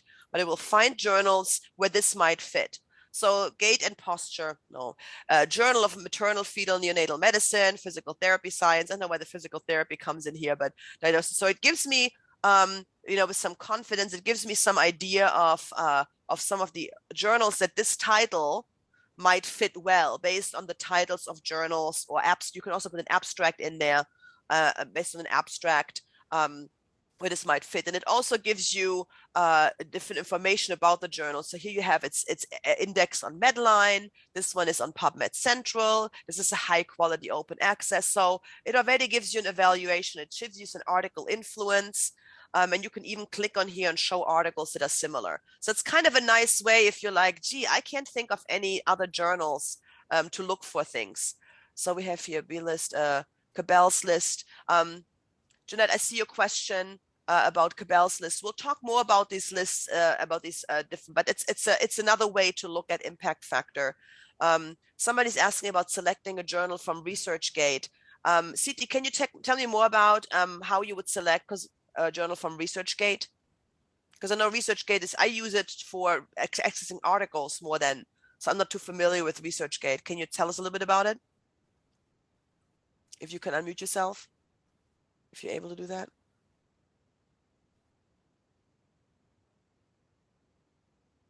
Well, if you can't, that's okay. Okay, go ahead, Siti. Yeah, I'm just asking you. Maybe you have some idea on that, because I'm usually use ResearchGate to find author from the journal, article from the journals. Do you have any idea? Well, see, ResearchGate is an interesting, and I will look into this because I've never thought of ResearchGate as a way to select a journal, but I mean, ResearchGate is a place where authors can choose, right, to publish their work, so people can access it without paywalls. So there is some selection bias there, right? So there might be some journals where people don't, that might not be captured by it, but it is a pretty wide network. So you can use it to look at, hey, there is an article that I really like by author X that was published in this journal that's similar to mine. Absolutely. And I think, I'm glad you mentioned this, Siti. That's another way to think about selecting a journal. Like, where's the work published that you really like, that you think is solid in your field, that you would, you would like, that you really appreciate? That is another way to think about, well, I would like to see my work published here as well, right? So yes, you could use ResearchGate as well. Somebody wants to see the link for Jane. I will share that with you. Give me a second. No, don't worry. I've gotten it. You got it. Okay. Oh, there it is. Thank you. I appreciate that. It's also going to be in the PowerPoint. There will be a resource, resource slide at the very end with all those links as well. So, but yeah. But thank you, Aya, for sharing that. Major power failure. Oh, I'm so sorry to hear that, Ndukum. We'll have the recording for you later. So, but so Jane is one way to do that. There's another one called the journal guide. Let me click on that quickly as well for you. And quickly saying that it doesn't really quite work quickly. It looks like this. So it's literally journalguide.com. It can't be simpler than that. And you could do the same thing. I'm gonna, let me find my Jane, where's my Jane piece? Give me a second. I'm going to use the same crazy title I used for Jane. Here we go, which is really a terrible title, but you know, you get the point. So manuscript title, and the same thing, you can put an abstract here as well. And there we go, it searches. Again, find the best journal for your research. Apparently they're in trouble searching with my strange title. Sometimes this side I find takes a little longer. So there we go. So I'll just sound an upsetting gynecology, psychos, blah, blah, blah, evidence-based practice. So it gives me a slightly different list than Jane gave me. So again, it's just another way I find Jane sometimes to be more accurate, but some folks I've worked with really like the journal guide better. Ultimately, it's another way for you to kind of look for journals that you might not be as familiar with, but that might really fit your research proposal, your research project well. All right, let me close this up. So those are the two ones you see. The two links are in here on the slide, so you can access them later as well, but I'll put them as a separate link in a resource page too. So as I said, selecting the journal will drive the story you're going to tell. If you're publishing in a journal for, you know, I'm trying to think for some maternity, you're publishing in a journal that's targeted for OBGYNs, for medical providers in the field of maternal health, will be very different than if you're publishing in a journal that's being read predominantly by, let's say, policy people who, you know, involved in policy making around guidelines around maternal health, right? So so that will drive the story you're going to tell. So knowing which direction you want to go with your journal can be great as you're working on your, what I call a science story. And I've taken some of these activities from a website. It's an online course on scientific writing with some YouTube videos. I'm going to share that link if you kind of want to take a look at that. I use some of the material in my own teaching. It's this free YouTube video, and you can subscribe to the guy's website and he'll send you all the materials. I find them useful to play with maybe a little bit later in the process, but they can be helpful at this point as well. So I'll share that with you, but that's where I'm getting this language around science story from, right? So really, what's the story you're going to tell? And really the main thing that drives your story has to do with, you know, thinking about what do you want to contribute to the existing conversations around, let's say, the topic of maternal health and research ethics in your field, or the topic of, I'm trying to think of some of the examples yesterday. Emmanuel, you were talking about I provided COVID-19. So what's the story around, right? Yeah. Around, you know, folks with eye problems not seeing their eye, not going to the eye clinics as much during COVID-19. Why is that? So, right, that's what does your study want to contribute to those conversations around providing effective eye care to patients during a pandemic like COVID-19, right? So that really, and so you're really kind of, we're asking you, of course, to develop this very specific research question, a very specific methodology. All that is really important. So what I'm asking you here to do is to really kind of, you know, if you think about like kind of rise above, above yourself, look at yourself from the top and realize what's the bigger picture here, right? That's really, that specific stuff is important. It drives your research, obviously, but what's the bigger picture here? And the reason why you arrived at this specific topic you're interested in is because you know the larger picture. So it's just kind of switching your perspectives around a little bit, right? But most importantly, of course, it's, you know, what you want to contribute to your existing conversations in your field. Most importantly, what is the research or knowledge gap you want to fill with your study?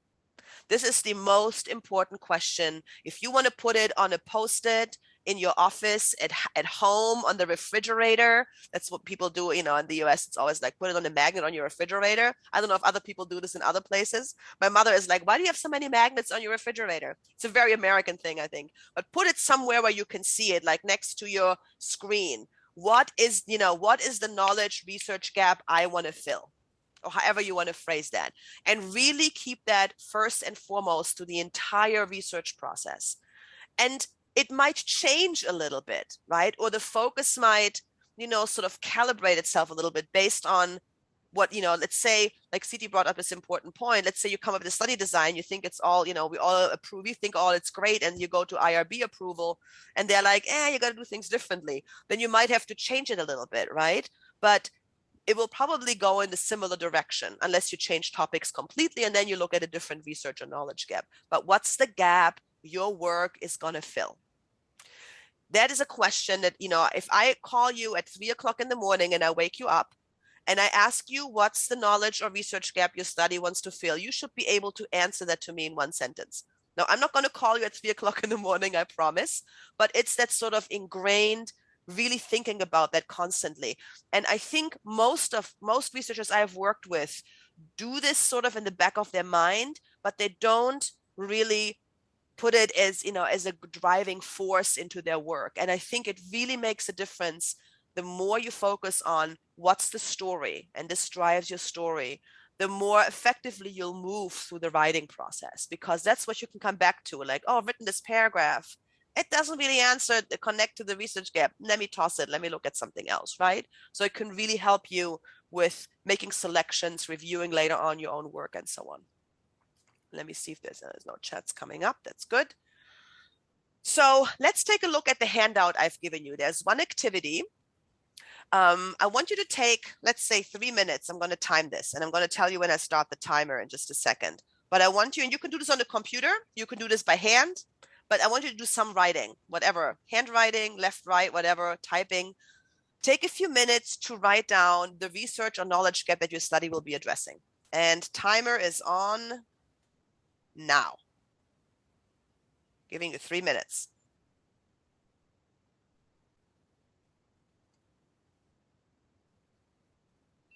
All righty. If you're still writing, go ahead, as you know, just. It shouldn't be longer than a sentence, but if it has to be, that's okay too. But you really want to force yourself to have it in one not super long sentence. Anybody want to share? You can say it out loud. You can put it in the chat.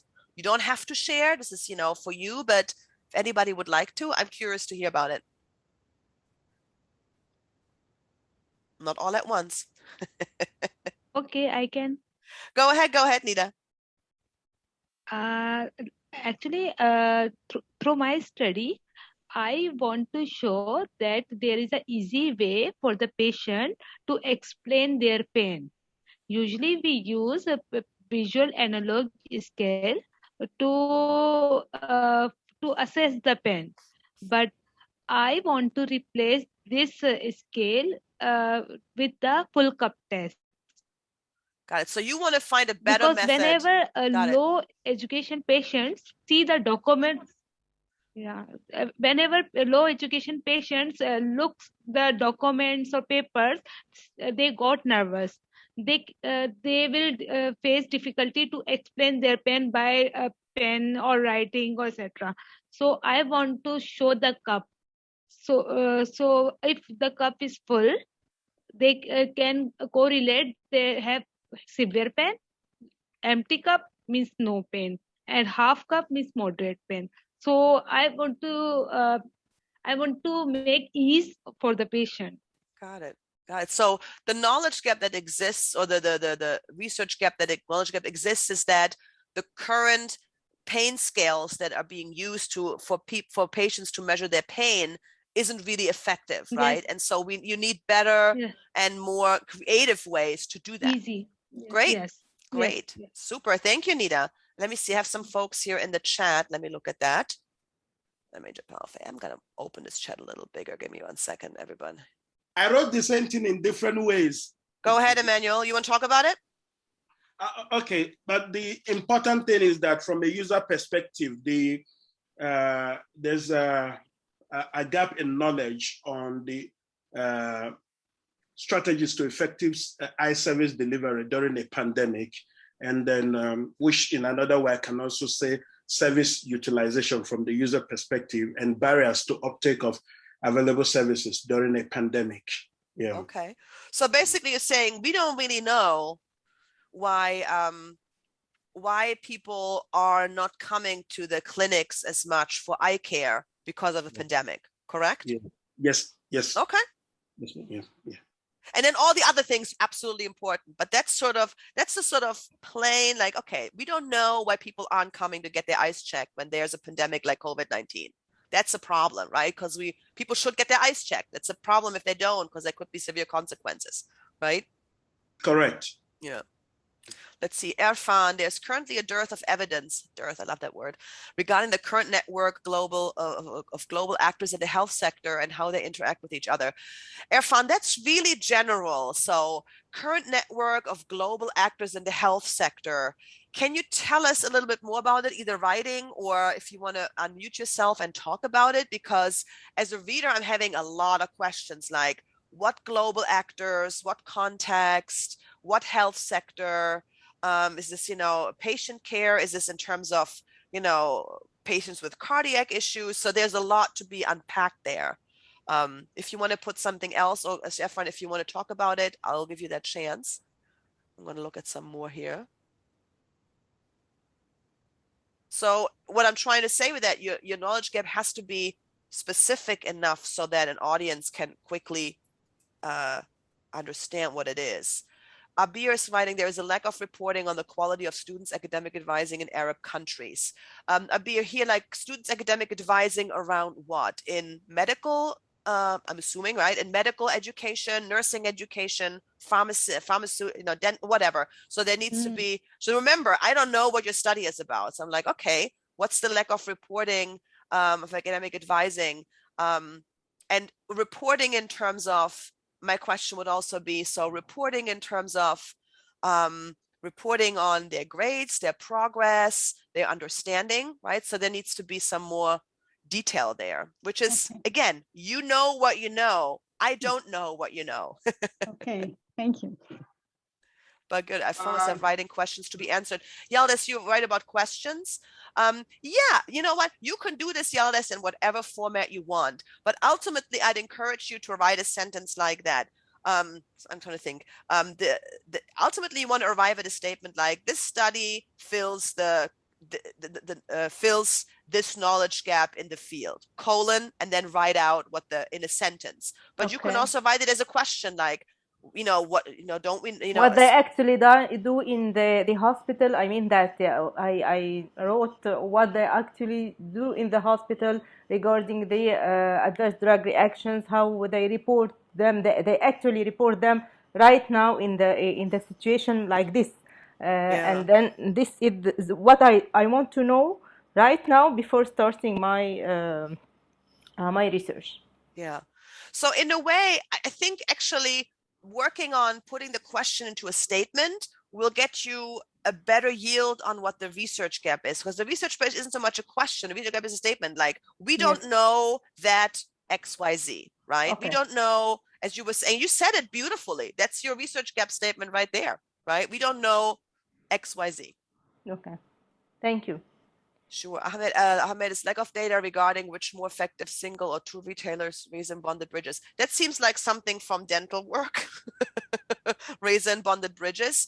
So, so what is more effective, single or two retailers raise and bonded bridges? That would need, so there's some more context missing, right? So, but I get it. So there is a lack of data. So I'm assuming your study will provide some answers if single or two retailers raise and bonded bridges are more effective. So I can get that even without knowing too much of the context, which, you will have to, of course, in the introduction of an article to explain a little bit more. Now optimization of CT scan finding for the diagnosis of residual, what is this where you guys are giving me a jargon, cholesteatoma, hopefully based on data mining techniques. Okay. So some, you know, as a reader, I'm like, wow, so I guess I'm going to find out more about data mining techniques.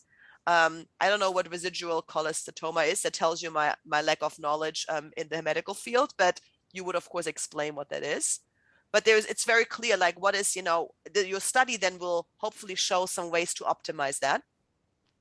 To answer the research question, Jeanette, does the specific use of technology, smartphone apps enhance the experience of learning cardiovascular physiology in preclinical medical studies? So this is a great example, Yildiz, right? Because Jeanette also put it into a question. So it's the research question. So the research gap is, this is use of technology. So we don't know if smartphone app, you know, the effect of smartphone apps in terms of learning cardiovascular, or we don't know if using smartphone apps might help preclinical medical students to learn cardiovascular physiology. So there seems to be, Jeanette, even taking it way back, there seem to be some conversations in your field that preclinical medical students are having trouble learning cardiovascular physiology, and that you hope that a smartphone app might be helpful to do that. Is that correct? That's sort of what I'm getting there. So I think the research gap is even a step, is even broader than that, but it's just my assumption. So correct me if I'm wrong. I'm going to get to the other messages in a second. Okay, so yeah, the concept, this particular concept I was looking at, which was ECG, they not necessarily always have difficulty with it, but you know, it's a means of incorporating technology into teaching. Got it. Got it. And actually, it's one of the few apps that are available right now that are free for students to be able to download. Was very in the interesting. ECGs. So hence, this is why I sort of looked at that. Yeah, that's great. And I think that's, you know, I love article, you know, I'm an education, it's not my background, but I work, you know, as an educator, obviously. So a lot of my writing has been lately about best practices in teaching. So I love always work like that. So it's almost like the gap is, you know, we don't, you know, can smartphone apps be effective in teaching you know, in this case, preclinical medical students certain things, and specifically looking at a free app. That's great. Asma, correlation between prevailing beliefs and not achieving goals of maternal programs in Egypt. Yeah. So, so I think what we've talked about yesterday, Asma, as well, is about, so what's the correlation between prevailing beliefs and achieving goals of maternal programs in Egypt? But I get where you're going. Yes, so I tried to adjust. No, I see. Scope. Yeah, I can see you're doing it. You're getting there. That's great. Absolutely. Well, Isabel, let me make a comment. Please go ahead. About a few of these already. One, Asma, I think you're moving a step ahead. You're actually writing about your methodology. The minute I see the word correlation.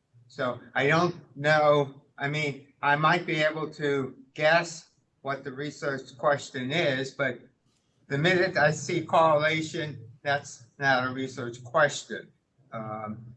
The other comments I would like to make in Jeanette's research question, I mean, that's a good research question, and I guess when I see the methodology, I like to see the word methodology. I like to see your methodology address the issue of whether it enhances. So to me, it tells me right away you're going to compare two groups. I don't know if that's true or false. Okay, but you say enhance, so there has to be a comparison group. I'm just pointing it out there. And then Sarah's study question, clarify, I think, as was pointed out in the previous research question, I think the word clarify, what do you think, Isabel? It might be too broad? Well, it's also, you know, the next activity, we're going to look at the research question a little bit more clearly, or research statement. Really, what is the, you know, and it's interesting that it is really hard to do. What I'm asking you to do is look at the knowledge gap. So for example, with the clarify, and then to clarify, clarify is a great way to start, but it's very broad. So it seems like, Sarah, the study tends to clarify the role of religion managing patients with mental illness. So the research gap seems to be that we don't know enough about the role that religions might play with mental illness. So I would assume that in the mental health care field, there aren't too many, guidelines around how to incorporate the role of religion into therapeutical approaches. And again, this is me just speculating, but it's sort of like what many of you are doing, which is great, and will do, is you're really going right into your research question.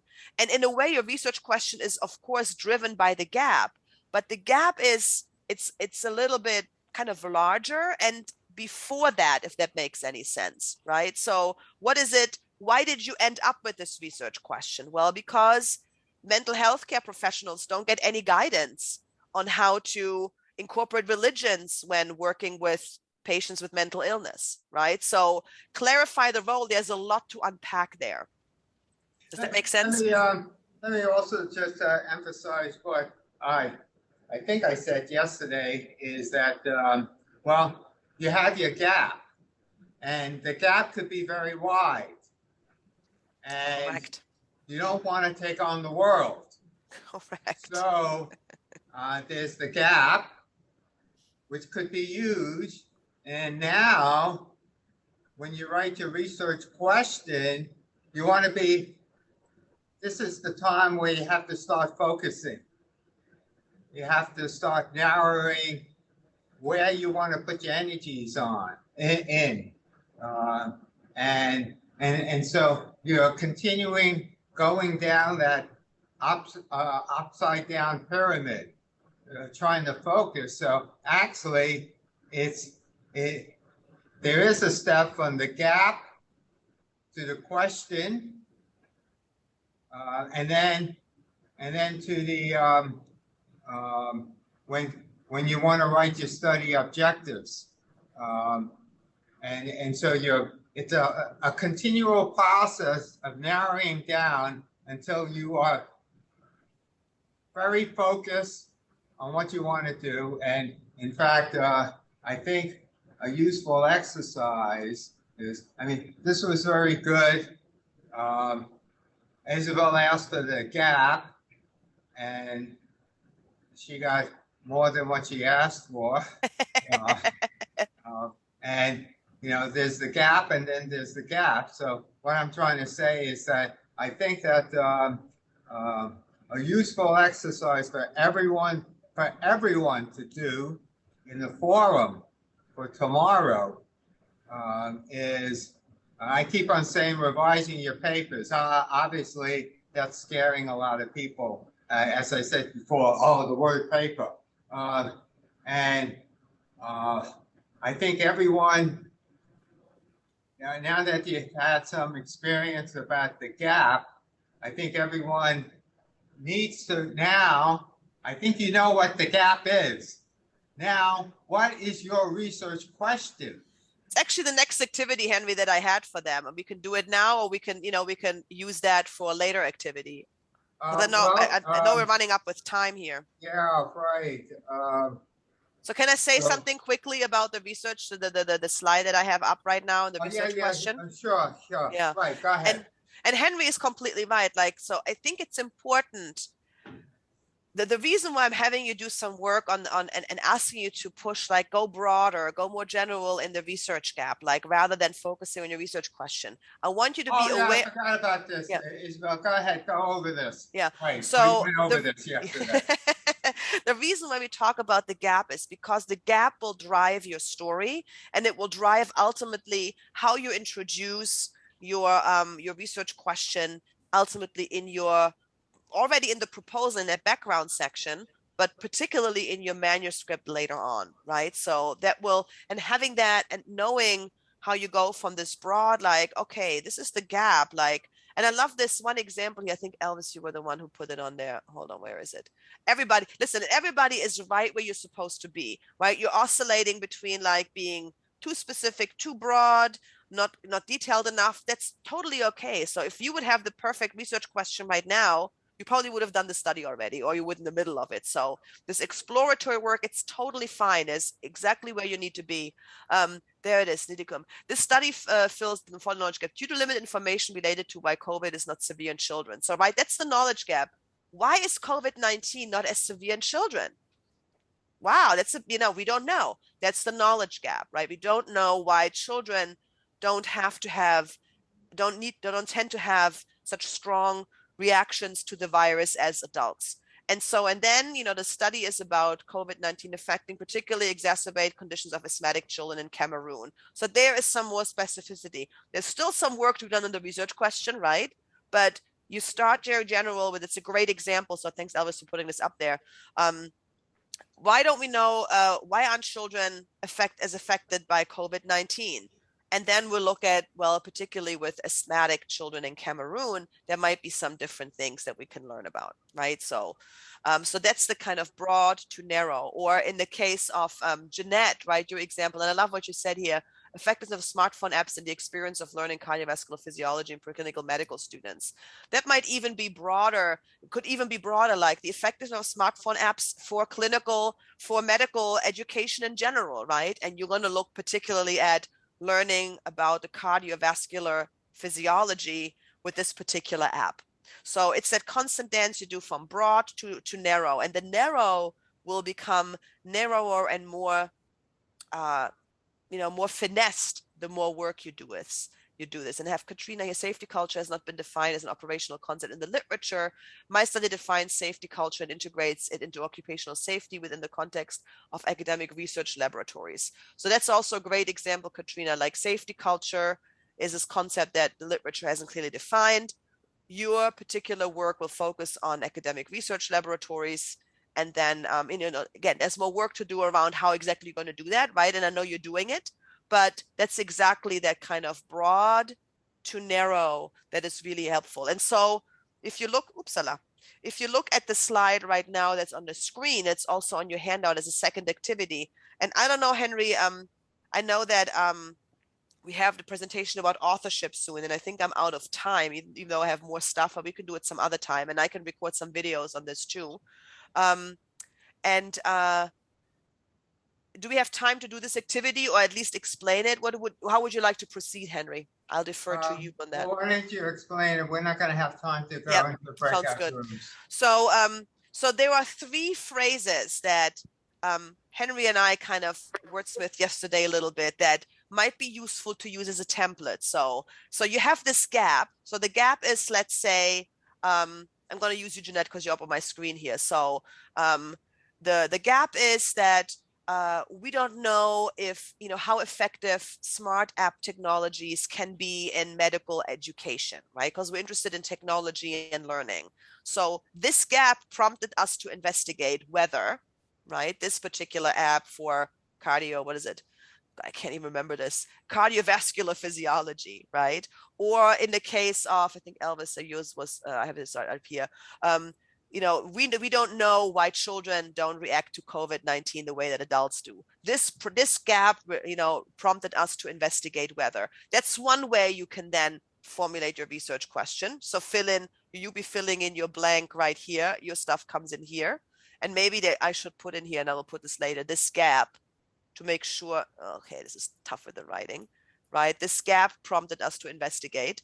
And then to resolve this apparent difference, or this, the difference in between, this difference in terms of conflicting information. Again, you could use this if this fits your work better, or just very simple. This is my favorite phrase. The purpose of our study is. What's the purpose of your study? The purpose of our study is. So you can use these templates to formulate your research question, and maybe we can do this in the forum tomorrow, or even later on today. I don't know. Isabel, let me make a comment now that I'm looking at this again. Let me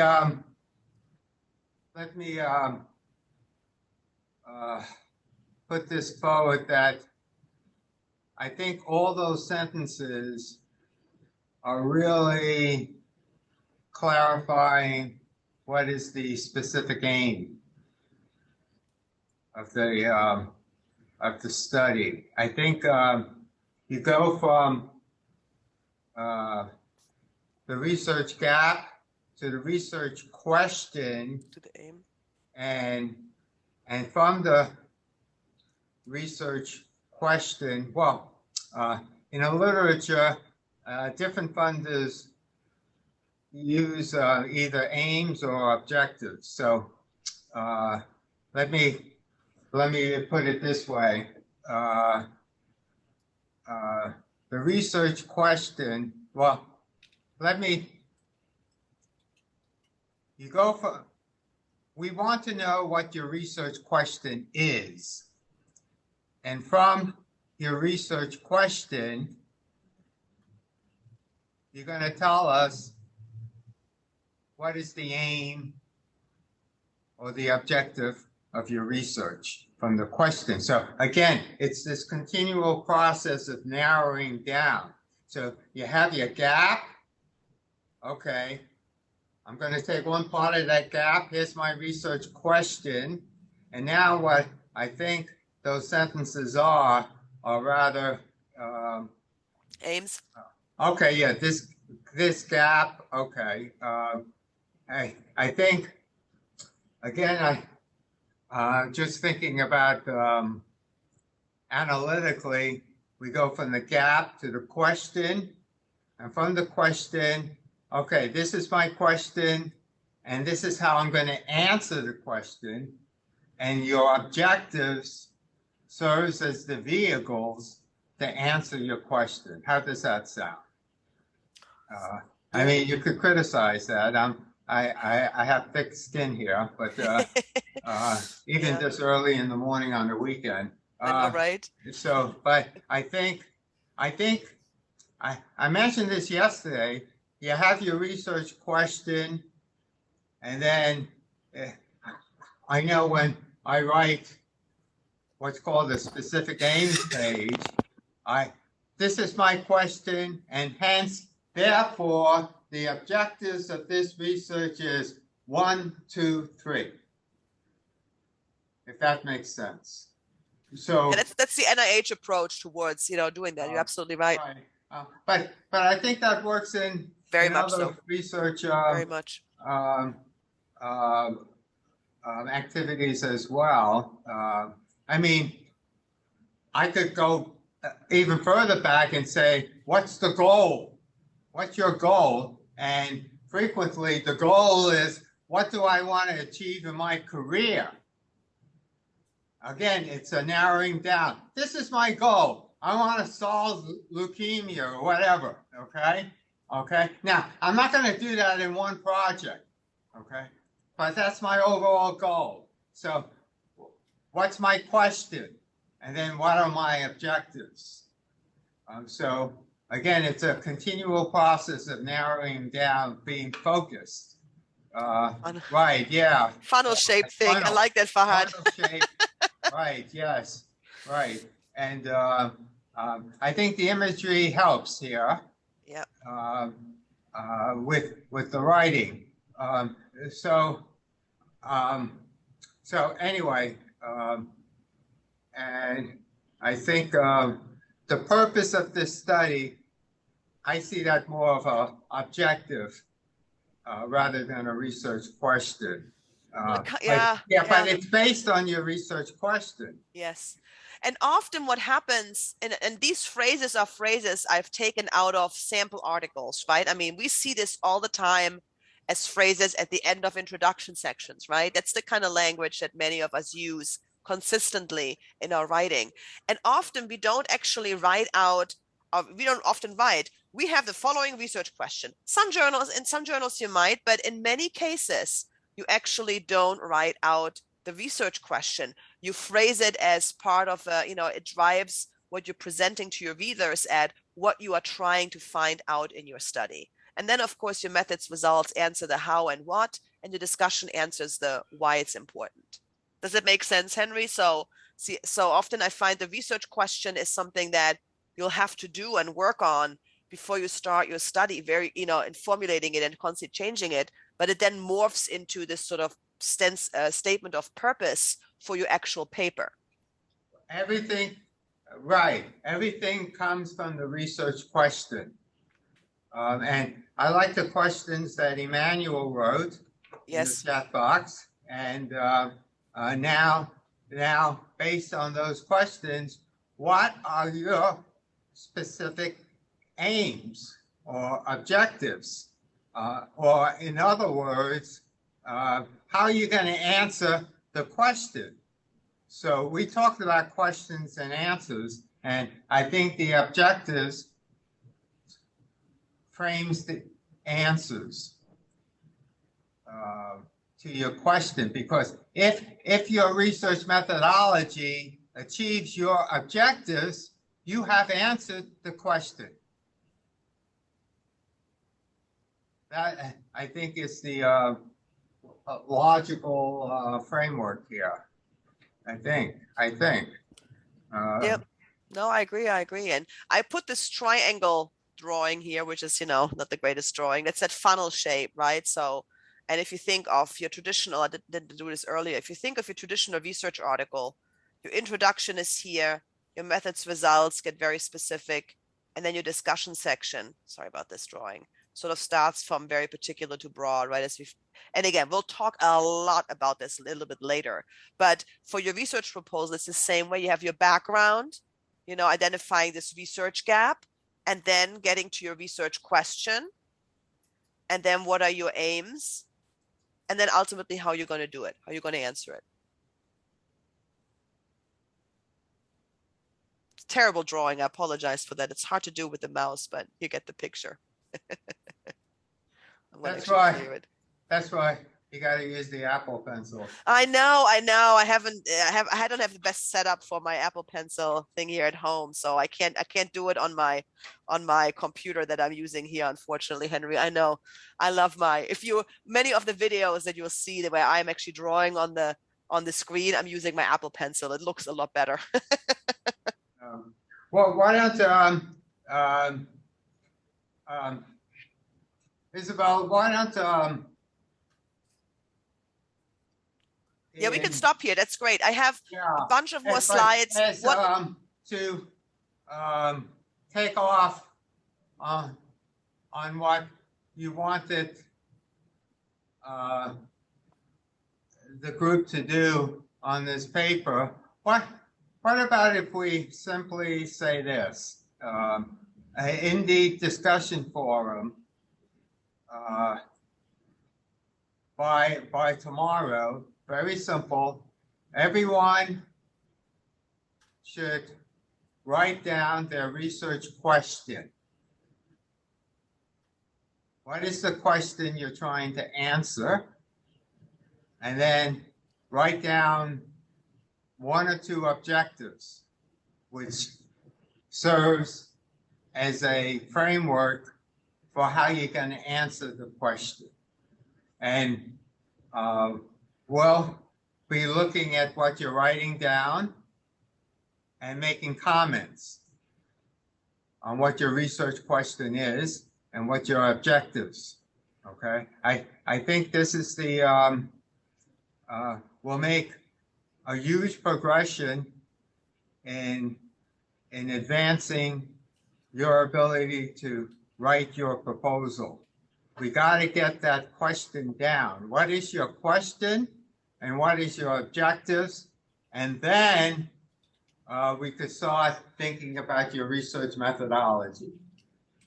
Now, if you want to start telling us what your methodology is as well, that's fine. But right now, in the discussion forum by tomorrow, the sooner you write it down, the more of a chance that we have to look at it and comment on it, and for other people to comment on it. So write down your research question and then how you're going to answer it. Or in other words, what are your objectives of the research? What do you think? Dr. Henry, do we need to write our research question in that forum which you have divided into 4? Yes, right. Well, everybody has access to each of the forums. So I didn't restrict it. So just to kind of like make it less unwieldy. This way, not everybody has to look at everybody's. Okay, you see what I mean? This way, no one person has to look at 25 different research questions, but everyone has access to it, if that makes sense. All right, so go to the forum that you've been assigned to, write down your research question and objectives, and everybody will have access.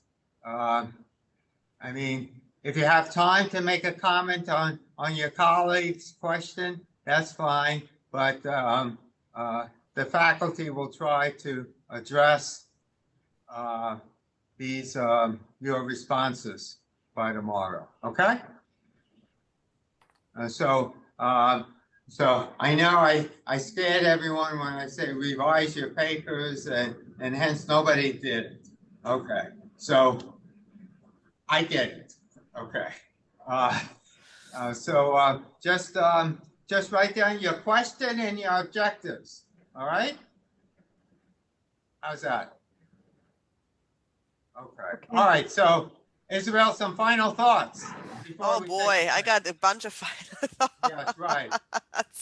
So I have more stuff here, and there's a next step that I wanted to do with you about coming up with a science story. What I will do with that, Henry, I will probably record some of this in the next few days and then make it available online. And then folks can do some work on that if you want to. There's a handout, that part of the handout as well. So so you can you can do it asynchronously, look at it in your own time, and we can have some, after this 3-day workshop, some conversations about this. My last thoughts, God, let me something profound, right? No pressure here. Thanks, Henry. I love the way that folks, you always sharing your research questions, your gaps, like where your work is going. And I just want to acknowledge it's a vulnerable space, and it's tough when you rephrase it again and still people are like, but what do you mean by this? And you still got to do this, and you're like, come on, I've revised it already 4 times. And I got news for you. That's the way, right? This works. And so be okay with the changes and the constant revising and remodeling, especially at this stage. Because you really want to make sure you put your best proposal forward for approval ultimately, and then carry out the research. So the more work you do on this now, even though it might seem exhausting and frustrating, right? It will really pay off in the end, because you will end up having a better experience with writing up your results, because you're doing already a lot of this big picture thinking now. And and thinking about how to narrow down the big picture into specific details. So if it feels like it's a frustrating experience, I always like to say that one of the most difficult genres or types of text to write in any kind of academic or scientific inquiry is a proposal. Because you're supposed to sound like you know exactly where your research is going and what you're supposed to do, but you're actually still exploring. So I know when I wrote my dissertation proposal, that was one of the hardest things to write. So proposal writing by nature is very challenging. So if you're experiencing that right now, you are doing the exact right thing. And so all these things that we're doing with you by, again, look at your objectives, look at the aims, look at the research gap, the question, will really help you down the road with a much easier writing process when you're writing up your results for that paper you want to publish. Does that make sense, Henry? Absolutely. In fact, if you're not experiencing frustration, you're not on the right track. Good point. Let me put it that way. Okay. Good point. I think previously there was the perspective. All you had to do was write something down and you have it right. But it is frustrating, and I tell people I appreciate deadlines with grant proposals, because if there wasn't a deadline, I would keep on revising and revising and revising, and at some point you have to hand it in. But trust me, you're going to find yourself revising, and if you think you could get it right the first time, you're not getting it right. So you are all on the right track. Good job. Okay, why don't we take a break?